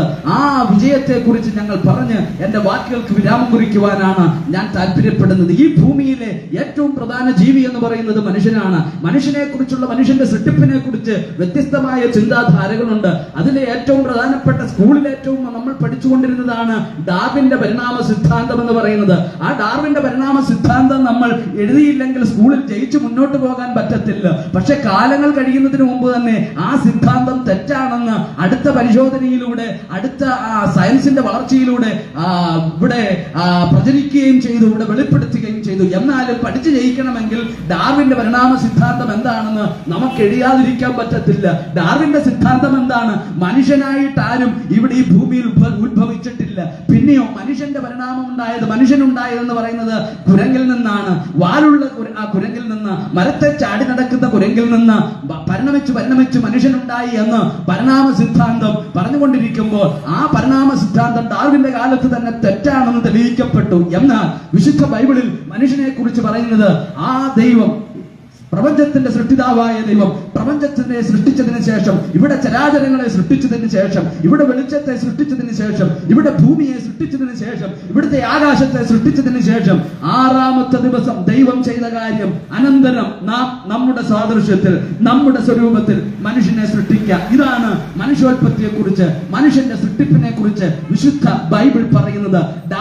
ഡാർവിൻ പറയുന്നത് കുരങ്ങിൽ നിന്നാണ് മനുഷ്യനുണ്ടായത് എന്ന് പറയുമ്പോൾ, മറ്റിതര സിദ്ധാന്തങ്ങളും ഇതര വിശ്വാസങ്ങളും വ്യത്യസ്തമായ ആശയങ്ങൾ മുന്നോട്ട് വെക്കുമ്പോൾ വിശുദ്ധ ബൈബിൾ ഇവയിൽ നിന്നെല്ലാം തികച്ചും വ്യത്യസ്തമായി മനുഷ്യനെ കുറിച്ച് പറയുന്നത് ദൈവത്തിന്റെ സാദൃശ്യത്തിൽ, ദൈവത്തിന്റെ സ്വരൂപത്തിൽ ദൈവം മനുഷ്യനെ സൃഷ്ടിച്ചു. ത്രിയേക ദൈവത്തിന്റെ സാദൃശ്യത്തിൽ ദേഹം, ദേഹി, ആത്മാവ് എന്നടങ്ങുന്ന ത്രിയേക ഘടകങ്ങളാൽ മനുഷ്യനെ ദൈവം സൃഷ്ടിപ്പാനിടയായി. മനുഷ്യനെ ദൈവം സൃഷ്ടിച്ചിട്ട് ഈ ഭൂമിയിൽ ദൈവം അവരോട് പറഞ്ഞു, ആ മനുഷ്യനോട്, ആദി ദമ്പതികളോട് പറഞ്ഞു, നിങ്ങൾ ഇവിടെയുള്ള സകല ചരാചരങ്ങളെയും അടക്കി വാഴണം. ഇവയൊക്കെ നിങ്ങളുടെ ഭക്ഷണത്തിന് വേണ്ടി ഞാൻ ഒരുക്കിയിരിക്കുന്നതാണ്. ഇവയെ വാഴാൻ വേണ്ടിയാണ് ഞങ്ങൾ നിങ്ങൾ കുടുംബമായി ആക്കിയിരിക്കുന്നതെന്ന് ആദാമിനോടും ഹവ്വയോടും ദൈവം പറയാനിടയായി തീർന്നു. അർത്ഥാൽ ഈ ഭൂമിയിലുള്ള സകല ജീവജാലങ്ങളും മനുഷ്യന് വേണ്ടിയാണ് ദൈവം സൃഷ്ടിച്ചത് എന്ന യാഥാർത്ഥ്യം കൂടെ ഞാൻ പറയട്ടെ. അതുകൊണ്ട് ആടിനെയോ മാടിനെയോ പോത്തിനെയോ കാളയോ എന്ത് വേണമെങ്കിലും നമുക്ക് വിശക്കുന്നുണ്ടെങ്കിൽ അറുത്ത് കഴിക്കുന്നതിന് ഒരു കുഴപ്പവുമില്ല എന്ന് സൃഷ്ടിതാവായ ദൈവം നമുക്ക് അനുവാദം തന്നിരിക്കുകയാണ്. ഇവയെല്ലാം മനുഷ്യന് വേണ്ടി ദൈവം സൃഷ്ടിച്ചിരിക്കുന്ന കാര്യമാണ്. എന്നിട്ട് ദൈവം പറയാണ്, നിങ്ങളാണ് എനിക്ക് പ്രധാനം. കാരണം ദൈവത്തിന്റെ കരവല്ലരികൊണ്ട് ഈ പ്രപഞ്ചത്തെ മുഴുവനും ഉണ്ടാകട്ടെ എന്ന ഉച്ചാരണം കൊണ്ടുളവാക്കിയ ദൈവം മനുഷ്യനെ അങ്ങനെ ഉച്ചാരണം കൊണ്ടുളവാക്കിയതല്ല. പിന്നെയോ നാം നമ്മുടെ സ്വരൂപത്തിൽ, നമ്മുടെ സാദൃശ്യത്തിൽ മനുഷ്യനെ സൃഷ്ടിക്ക എന്ന് പറഞ്ഞ ദൈവം ഭൂമിയിലേക്ക് ഇറങ്ങി വന്നു. തന്റെ കരങ്ങൾ കൊണ്ട് മനുഷ്യനെ സൃഷ്ടിപ്പാനിടയായി തീർന്നു. അങ്ങനെ ദൈവത്തിന്റെ കരത്തിന്റെ സൃഷ്ടിയുടെ മണിമകുടമാണ് മനുഷ്യൻ എന്നുള്ള കാര്യം മറന്നു പോകരുത് സ്നേഹിത. നീ മദ്യവെച്ച്, നീ പാപപ്രവൃത്തി ചെയ്ത് തകർക്കുന്നത് ദൈവത്തിന്റെ സൃഷ്ടിയുടെ ഏറ്റവും പ്രധാനപ്പെട്ട സൃഷ്ടികർമ്മത്തെയാണ്, ദൈവത്തിന്റെ സൃഷ്ടിയാണ് നീ തകർക്കുന്നു എന്നുള്ള കാര്യം മറന്നു പോകരുത്. എന്നെ കേൾക്കുന്ന മാന്യ ശ്രോതാവേ, മനുഷ്യനെ കുറിച്ച് ദൈവം പറഞ്ഞിരിക്കുന്ന കാര്യം അതാണ്. ദൈവം മനുഷ്യനെ തന്റെ കരങ്ങൾ കൊണ്ട് സൃഷ്ടിച്ചു. ദൈവം മനുഷ്യനെ കരങ്ങൾ കൊണ്ട് സൃഷ്ടിച്ചപ്പോൾ അവനിൽ ജീവൻ ഉണ്ടായില്ല, പിന്നെ ആ രൂപം മാത്രമാണ് ഉണ്ടായിരുന്നത്. എന്നാൽ ആ മനുഷ്യനിലേക്ക് ദൈവത്തിന്റെ ശ്വാസം ഊതിയപ്പോൾ അവൻ ജീവനുള്ള ദേഹിയായി തീർന്നു എന്ന് വിശുദ്ധ ബൈബിളിൽ പറയുന്നു. മനുഷ്യന്റെ മൂക്കിൽ ദൈവം ഊതി, ആദമിന്റെ മൂക്കിൽ ദൈവം ഊതിയപ്പോൾ ആദം ജീവനുള്ള ദേഹിയായി തീർന്നു. അർത്ഥാൽ ദൈവത്തിന്റെ ആത്മാവിന്റെ അംശം കൂടെ കലർന്നതാണ് മനുഷ്യൻ എന്ന് പറയുന്ന യാഥാർത്ഥ്യം എന്നുള്ളത്. മനുഷ്യൻ എന്ന് പറയുന്നത് ദൈവത്തിന്റെ ആത്മാവിന്റെയും കൂടെ അംശം കലർന്നതാണ്. ആ ആത്മാവിന്റെ അംശം ഉള്ളത് കൊണ്ടാണ് നാം അമ്പലങ്ങൾ തേടുന്നത്, പള്ളികൾ തേടുന്നത്, തീർത്ഥാടനാലയങ്ങൾ തേടുന്നത്, ദൈവത്തെ തേടി യാത്ര ചെയ്യുന്നത്. ഇവിടെ ഒരു മൃഗവും ഇതുപോലെയുള്ള പ്രഭാഷണങ്ങൾ നടക്കുമ്പോൾ ഈ സന്ധ്യാസമയത്ത് നല്ലൊരു പ്രഭാഷണം നടക്കുകയാണ്, എന്നാൽ വയലിൽ മേഞ്ഞുകൊണ്ടിരുന്ന ഒരു പോത്തും ഇതുവഴി പോകുമ്പോൾ അല്പം നേരം നിന്ന് ഈ പ്രഭാഷണം കേൾക്കാമെന്ന് പറഞ്ഞ് നാളിതുവരെ ലോകത്തിന്റെ ചരിത്രത്തിൽ ഒരു പോത്തും ഒരു പ്രഭാഷണവും കേട്ടതായിട്ട് നമുക്ക് തോന്നുന്നില്ല.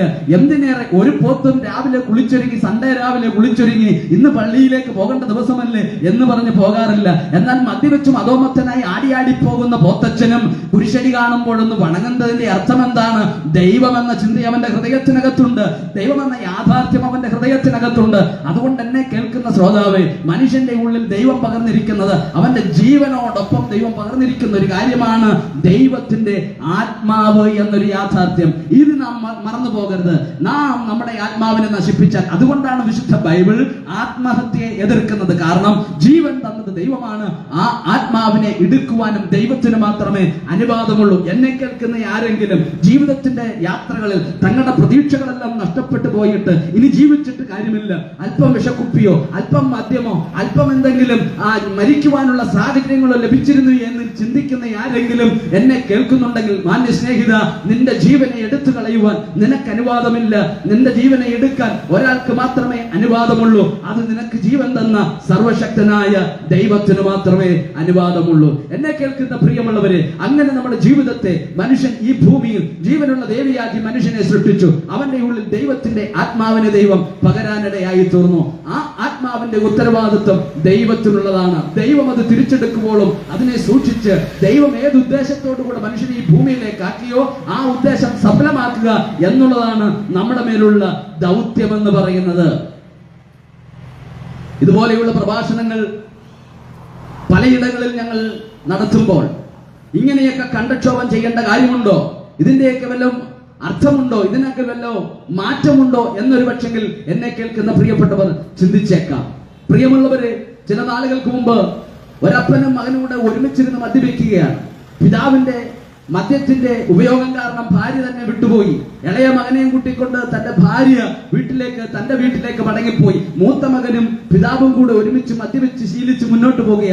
തകർന്നുപോയ ഒരു കുടുംബജീവിതം, തകർന്നുപോയ സ്വപ്നങ്ങൾ, ജീവിതത്തിന്റെ ഒത്തിരി സ്വപ്നങ്ങളെല്ലാം ജീവിതത്തിലേക്ക് കരുതി കൂട്ടിക്കൊണ്ട് വന്ന ആ സഹോദരി എല്ലാം തകർക്കപ്പെട്ടവളായിട്ട് താൻ ഡൈവേഴ്സിന് വേണ്ടി പേപ്പർ കൊടുത്ത് താൻ ഒരു ജീവിതം തന്നെ വല്ലാത്ത നിലയിലേക്ക് മാറിയിട്ട് ജീവിതം തന്നെ അവസാനിപ്പിക്കാം എന്ന ചിന്തയിലേക്ക് ആ സഹോദരി വരുവാനിടയായി തീർന്നു. ഇങ്ങനെ ഇരിക്കുമ്പോഴാണ് അപ്പനും മകനോട് ഒരുമിച്ച് മദ്യപിക്കുന്ന ഈ ഒരു അവസരം കേട്ടിട്ട്, ഈ ഒരു കാര്യം കേട്ടിട്ട് 9ാം ക്ലാസ്സിൽ പഠിക്കുന്ന മകനും കൂലിപ്പണി ചെയ്യുന്ന ഈ പിതാവും ഒരുമിച്ച് ഭവനത്തിനകത്തിരുന്നുകൊണ്ട് മദ്യപിക്കുന്ന ഈ നരകതുല്യമായ അവസ്ഥയെക്കുറിച്ച് കേട്ടിട്ട് ഞാൻ ആ ഭവനത്തിലേക്ക് കടന്നു ചെന്നു. എന്റെ ഒരു സുഹൃത്തിനെയും കൂട്ടിക്കൊണ്ട്, ഒരു ബാല്യക്കാരനെയും കൂട്ടിക്കൊണ്ട് ഞാൻ ആ വീട്ടിലേക്ക് കടന്നു ചെന്നു. അവിടെ ചെന്നപ്പോൾ മദ്യപിച്ച് മതോമത്തരായിരിക്കുന്ന മകനെയും പിതാവിനെയുമാണ് കാണാനിടയായി തീർന്നത്. ലഹരിയിൽ നിന്ന് ഇങ്ങനെ പിടിപെട്ട് വരാത്തത് കൊണ്ട് എനിക്ക് പറയാൻ കഴിയാതെ ഞാൻ മടങ്ങിപ്പോയി. എന്നാൽ സുബോധത്തോടുകൂടി ഇരിക്കുന്ന ഒരു ദിവസം അവിടെ കടന്നു ചെന്ന് ജീവിതത്തിന്റെ അർത്ഥത്തെക്കുറിച്ച് പറഞ്ഞു, ജീവിതത്തിന്റെ യാഥാർത്ഥ്യത്തെക്കുറിച്ച് പറഞ്ഞു, ജീവിക്കുന്ന ദൈവത്തെക്കുറിച്ച് പറഞ്ഞു.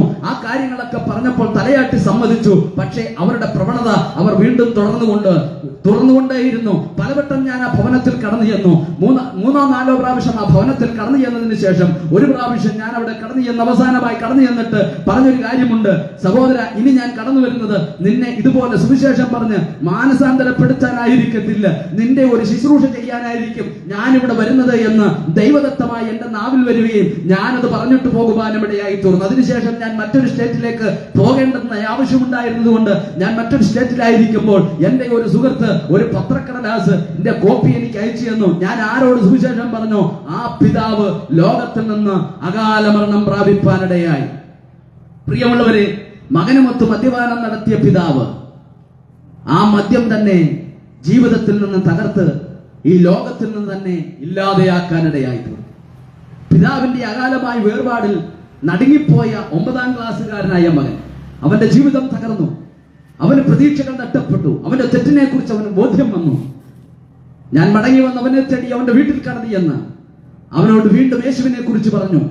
ഇന്ന് അവൻ സമൂഹത്തിന് കൊള്ളാവുന്ന ഒരു നല്ല മകനായി ജീവിക്കുകയാണ്. തൊഴിൽ ചെയ്ത് അവൻ നല്ലൊരു മകനായി ജീവിക്കുകയാണ്. പ്രിയമുള്ളവരെ, ഇങ്ങനെയുള്ള പ്രഭാഷണത്തിന്റെ പ്രത്യേകതയാണ് മനുഷ്യനെ നന്നാക്കുന്ന സന്ദേശമാണ് ഞങ്ങളുടെ സന്ദേശം എന്ന് പറയുന്നത്. മനുഷ്യൻ നേരെയാകാൻ നോക്കിയിട്ടും അവനെ നേരെയാക്കാൻ കഴിയാതെ അവൻ തന്നെ പരാജയപ്പെട്ടു പോകുമ്പോൾ എന്നെ പോലെ ഒരാൾ ചെന്ന് പറഞ്ഞു കൊടുത്ത സന്ദേശം ഏതാണ്? ആ സന്ദേശത്തിന്റെ പേരാണ് സുവിശേഷം എന്ന സന്ദേശം. ഇക്കാര്യം പറയുമ്പോൾ ഒരുപക്ഷെങ്കിൽ പലരുടെയും നെറ്റിചുടിയപ്പെടാൻ സാധ്യതയുണ്ട്. ഇത് മതപരിവർത്തനമാണ്. ഇവർ ഈ പറഞ്ഞു വരുന്നതിന്റെ യാഥാർത്ഥ്യം അതാണ്. മതപരിവർത്തനത്തിലേക്കാണ് ഇവർ പോകുന്നത് എന്നൊരു പക്ഷെങ്കിൽ അങ്ങനെ ഒരു ഓമന പേരിട്ട് വിളിക്കുന്ന ആളുകളുടെ ഇടയിൽ അങ്ങനെ ഒരു ചിന്ത ഉദിത്തിരിഞ്ഞേക്കാം. അത് തെറ്റല്ല, അങ്ങനെ ഒരു ചിന്തയിലേക്ക് വന്നേക്കാം. പക്ഷേ അങ്ങനെ ഒരുവൻ മാറിയാൽ എന്താണ് തെറ്റ്? ഒരു പൗരന്റെ അവകാശമല്ലേ ഏത് മതത്തിൽ വിശ്വസിക്കാനും ഏത് ദൈവത്തെ ആരാധിക്കാനും ആർക്ക് ഇഷ്ടമുള്ളവർക്ക് വോട്ട് കൊടുക്കാനും ഇഷ്ടപ്പെട്ട പാർട്ടിയിലും വിശ്വസിക്കുക എന്ന് പറയുന്നത് ഒരു പൗരന്റെ അവകാശമല്ലേ? അങ്ങനെയാണെങ്കിൽ മതപരിവർത്തനം എന്ന അശ്ലീലമായ ഒരു വാക്കെന്ന നിലവാരത്തിൽ ചുളിഞ്ഞ നെറ്റിയോടുകൂടെ നോക്കേണ്ട കാര്യമില്ല. അതിലൂടെ ഒരുവന് മാനസാന്തരമുണ്ടായി അവൻ പച്ചയായ ജീവിതത്തിലേക്ക് വരുന്നുവെങ്കിൽ അതിനെ അംഗീകരിക്കുകയല്ലേ വേണ്ടുന്നത്. സുവിശേഷം കേട്ട് ഒരുവനും ഇതുവരെ ബോംബുണ്ടാക്കാൻ തുടങ്ങിയിട്ടില്ല. സുവിശേഷം കേട്ടിട്ട് ഒരുവനും ഇതുവരെ നാട്ടിൽ വടിവാളെടുത്തിട്ടില്ല. സുവിശേഷത്തിന്റെ വക്താക്കളായ മാറിയ ആളുകൾ ഒരിക്കലും ഇവിടെ KSRTC ബസിന് കല്ലേറ് ചെയ്തിട്ടില്ല. ഇവിടെ എത്രയെത്ര സുവിശേഷകർ പീഡിപ്പിക്കപ്പെടുന്നുണ്ട്. ഇവിടെ എത്രയെത്ര സുവിശേഷകരെ വീട് വീടാന്തരം കയറി ഇറങ്ങി ആക്രമിക്കുന്നുണ്ട്. അവരുടെ വഴിയിൽ അവരെ തടഞ്ഞു നിർത്തി അവരെ ഉപദ്രവിക്കുന്നുണ്ട്. പക്ഷേ അതിന്റെ പേരിൽ ഇവിടെ ആരും റോഡ് പിക്കറ്റ് ചെയ്യുവാനോ ഇവിടെ ആരെങ്കിലും പോലീസ് സ്റ്റേഷൻ പിക്കറ്റ് ചെയ്യുവാനോ ഇവിടെ KSRTCക്ക് കല്ലെറിയുവാനോ മനുഷ്യൻ തുനിഞ്ഞിട്ടില്ല. അതിന്റെ അർത്ഥം എന്താണെന്ന് ചോദിച്ചാൽ സുവിശേഷം എന്നത് സമാധാനത്തിന്റെ സന്ദേശമാണ്. ആ സമാധാനത്തിന്റെ ജീവിത ലക്ഷ്യത്തിന്റെ സന്ദേശം കേട്ട് ആരെങ്കിലും ജീവിതത്തിലേക്ക് കടന്നു വന്നാൽ അതിനെ പ്രോത്സാഹിപ്പിക്കുകയല്ലേ വേണ്ടത്. അതുകൊണ്ടല്ലേ ഗുരുനാഥൻ പറഞ്ഞത് മതമേതായാലും മനുഷ്യൻ നന്നാവട്ടോ. മതമേതെന്ന് നമ്മൾ ചിന്തിക്കേണ്ട കാര്യമില്ല. ആശയങ്ങളോ പ്രത്യയശാസ്ത്രങ്ങളോ എന്ത് തന്നെ ആയിക്കൊള്ളട്ടെ, അവന്റെ മതമേതെന്നല്ല, അവൻ ആ മതത്തിൽ വിശ്വസിച്ച് അവൻ നേരെയാകുന്നെങ്കിൽ അതല്ലേ നല്ലത്. ഒരു കുടുംബം കൂടെ സമാധാനപൂരിതമായ അന്തരീക്ഷത്തിലേക്ക് വരുന്നെങ്കിൽ അതല്ലേ നല്ലത്. എന്റെ പിതാവ് ചില വർഷങ്ങൾക്ക് മുമ്പ് ഏകദേശം 70-80കളുടെ കാലഘട്ടത്തിൽ ഈ കളത്തിനിട്ടയിലൂടെയൊക്കെ യാത്ര ചെയ്തയാളാണ്. ഒത്തിരി പ്രഭാഷണങ്ങൾ ഇതുപോലെയുള്ള സ്ഥലങ്ങളിൽ താൻ നടത്തിയിട്ടുണ്ട്. അദ്ദേഹം 2 കണ്ണും കാഴ്ചയില്ലാത്ത കേരളക്കര മനുവേലുപദേശി എന്ന് വിളിക്കുന്ന എന്റെ പിതാവ് ഈ കടമ്പനിട്ടയുടെ ഓരോ മണ്ഡലിയിലൂടെയും കടന്ന് യാത്ര ചെയ്ത് ഇതുപോലെയുള്ള പ്രഭാഷണങ്ങൾ നടത്തിയിട്ടുണ്ട്. തന്നെനിക്ക് 2 കണ്ണിനും കാഴ്ചയില്ലെങ്കിലും ഒത്തിരി കുടുംബങ്ങളെ വിശ്വാസത്തിലേക്ക് കൊണ്ടുവരുവാൻ, ഒത്തിരി കുടുംബങ്ങളെ ജീവിതത്തിലേക്ക് കൊണ്ടുവരുവാൻ, ഒത്തിരി തകർന്നുപോയ വ്യക്തി ജീവിതങ്ങളെ പച്ചയായ ജീവിതത്തിന്റെ പ്രഭാഷണത്തിന്റെ ലക്ഷ്യത്തിലേക്ക് കൊണ്ടുവരുവാൻ തന്റെ പ്രഭാഷണത്തിന് കഴിഞ്ഞിട്ടുണ്ട്. താനിങ്ങനെ യാത്ര ചെയ്ത് കോന്നി എന്ന സ്ഥലത്ത് കടന്നു ചെന്ന് തന്റെ ശുശ്രൂഷ ഇതുപോലെയുള്ള തന്റെ സന്നാഹങ്ങളുമായി സഹോദരങ്ങളുമായി താൻ കോന്നി എന്ന സ്ഥലത്ത് താൻ കടന്നു ചെന്ന് അവിടെ അട്ടച്ചാക്കൽ എന്ന് പറയുന്ന ഒരു ജംഗ്ഷൻ ഉണ്ട്. ആ ജംഗ്ഷനിൽ ഇതുപോലെ സന്ധ്യമായി വരുന്ന സമയത്ത് താൻ പ്രഭാഷണം നടത്തിക്കൊണ്ടിരിക്കുമ്പോൾ ഒരു 6 അടി പൊക്കമുള്ള ഒരു യൗവനക്കാരൻ ആ ജംഗ്ഷനിൽ ലോഡിംഗ് തൊഴിലാളി ചെയ്യുന്ന ഒരു മനുഷ്യനാണ്. ആ കവലയിലെ ചട്ടമ്പിയായ മനുഷ്യനാണ്. താനൊരു ലോഡിംഗ് യൂണിയന്റെ നേതാവാണ്. ആ ലോഡിംഗുകാരനായ മനുഷ്യൻ താനെ കൊമ്പം മീശയൊക്കെ വെച്ച് ഈ പാട്ട് കേൾക്കാനായിട്ട് ആ കവല ചട്ടമ്പിയായ മനുഷ്യൻ ആ ജംഗ്ഷനിൽ കടന്നു വന്നു നിന്നു. ആ മനുഷ്യൻ ആ ജംഗ്ഷനിൽ കടന്നു വന്നു നിന്ന് എന്റെ പിതാവിന്റെ പ്രഭാഷണം കേൾക്കുകയാണ്. ആ സമയത്ത് എന്റെ പിതാവ് പാടിയൊരു പാട്ടുണ്ട്. മദ്യവെച്ച് മതോമത്തനായി ലക്കുകെട്ടിരിക്കുന്ന ആ മനുഷ്യൻ പാടിയൊരു പാട്ട് വളരെ ഇഷ്ടമുള്ള മനുഷ്യൻ മദ്യപാനിയാണ്. എങ്കിലും പാട്ടും താളവും കേട്ടപ്പോൾ അദ്ദേഹത്തിന് വളരെ സന്തോഷം. ആ പാട്ടൊന്ന് കേൾക്കാമെന്ന ചിന്തയിൽ ആ മനുഷ്യൻ അവിടെ നിന്നപ്പോൾ എന്റെ പിതാവ് പാടിയൊരു പാട്ട് പ്രകാരമാണ്: മാറരുതേ മുഖം മറയ്ക്കരുതേ, തള്ളരുതന്നെ തള്ളരുതേ, മാറരുതേ മുഖം മറയ്ക്കരുതേ, തള്ളരുതന്നെ തള്ളരുതേ. ജീവിതം യേശുവേ തിരുഗീതം നടത്തുവാനായി തന്നെ വരും നാഴികൾ. ജീവിതം യേശുവേ തിരുഗീതം നടത്തുവാനായി തന്നെ വരും നാഴികൾ. കാട്ടരുതൻ മനചിന്തകളിൽ നശിപ്പിക്കും പണക്കൊതിയും ആലയിൽ. കാട്ടരുതൻ മനചിന്തകളിൽ നശിപ്പിക്കും പണക്കൊതിയും ആലയിൽ.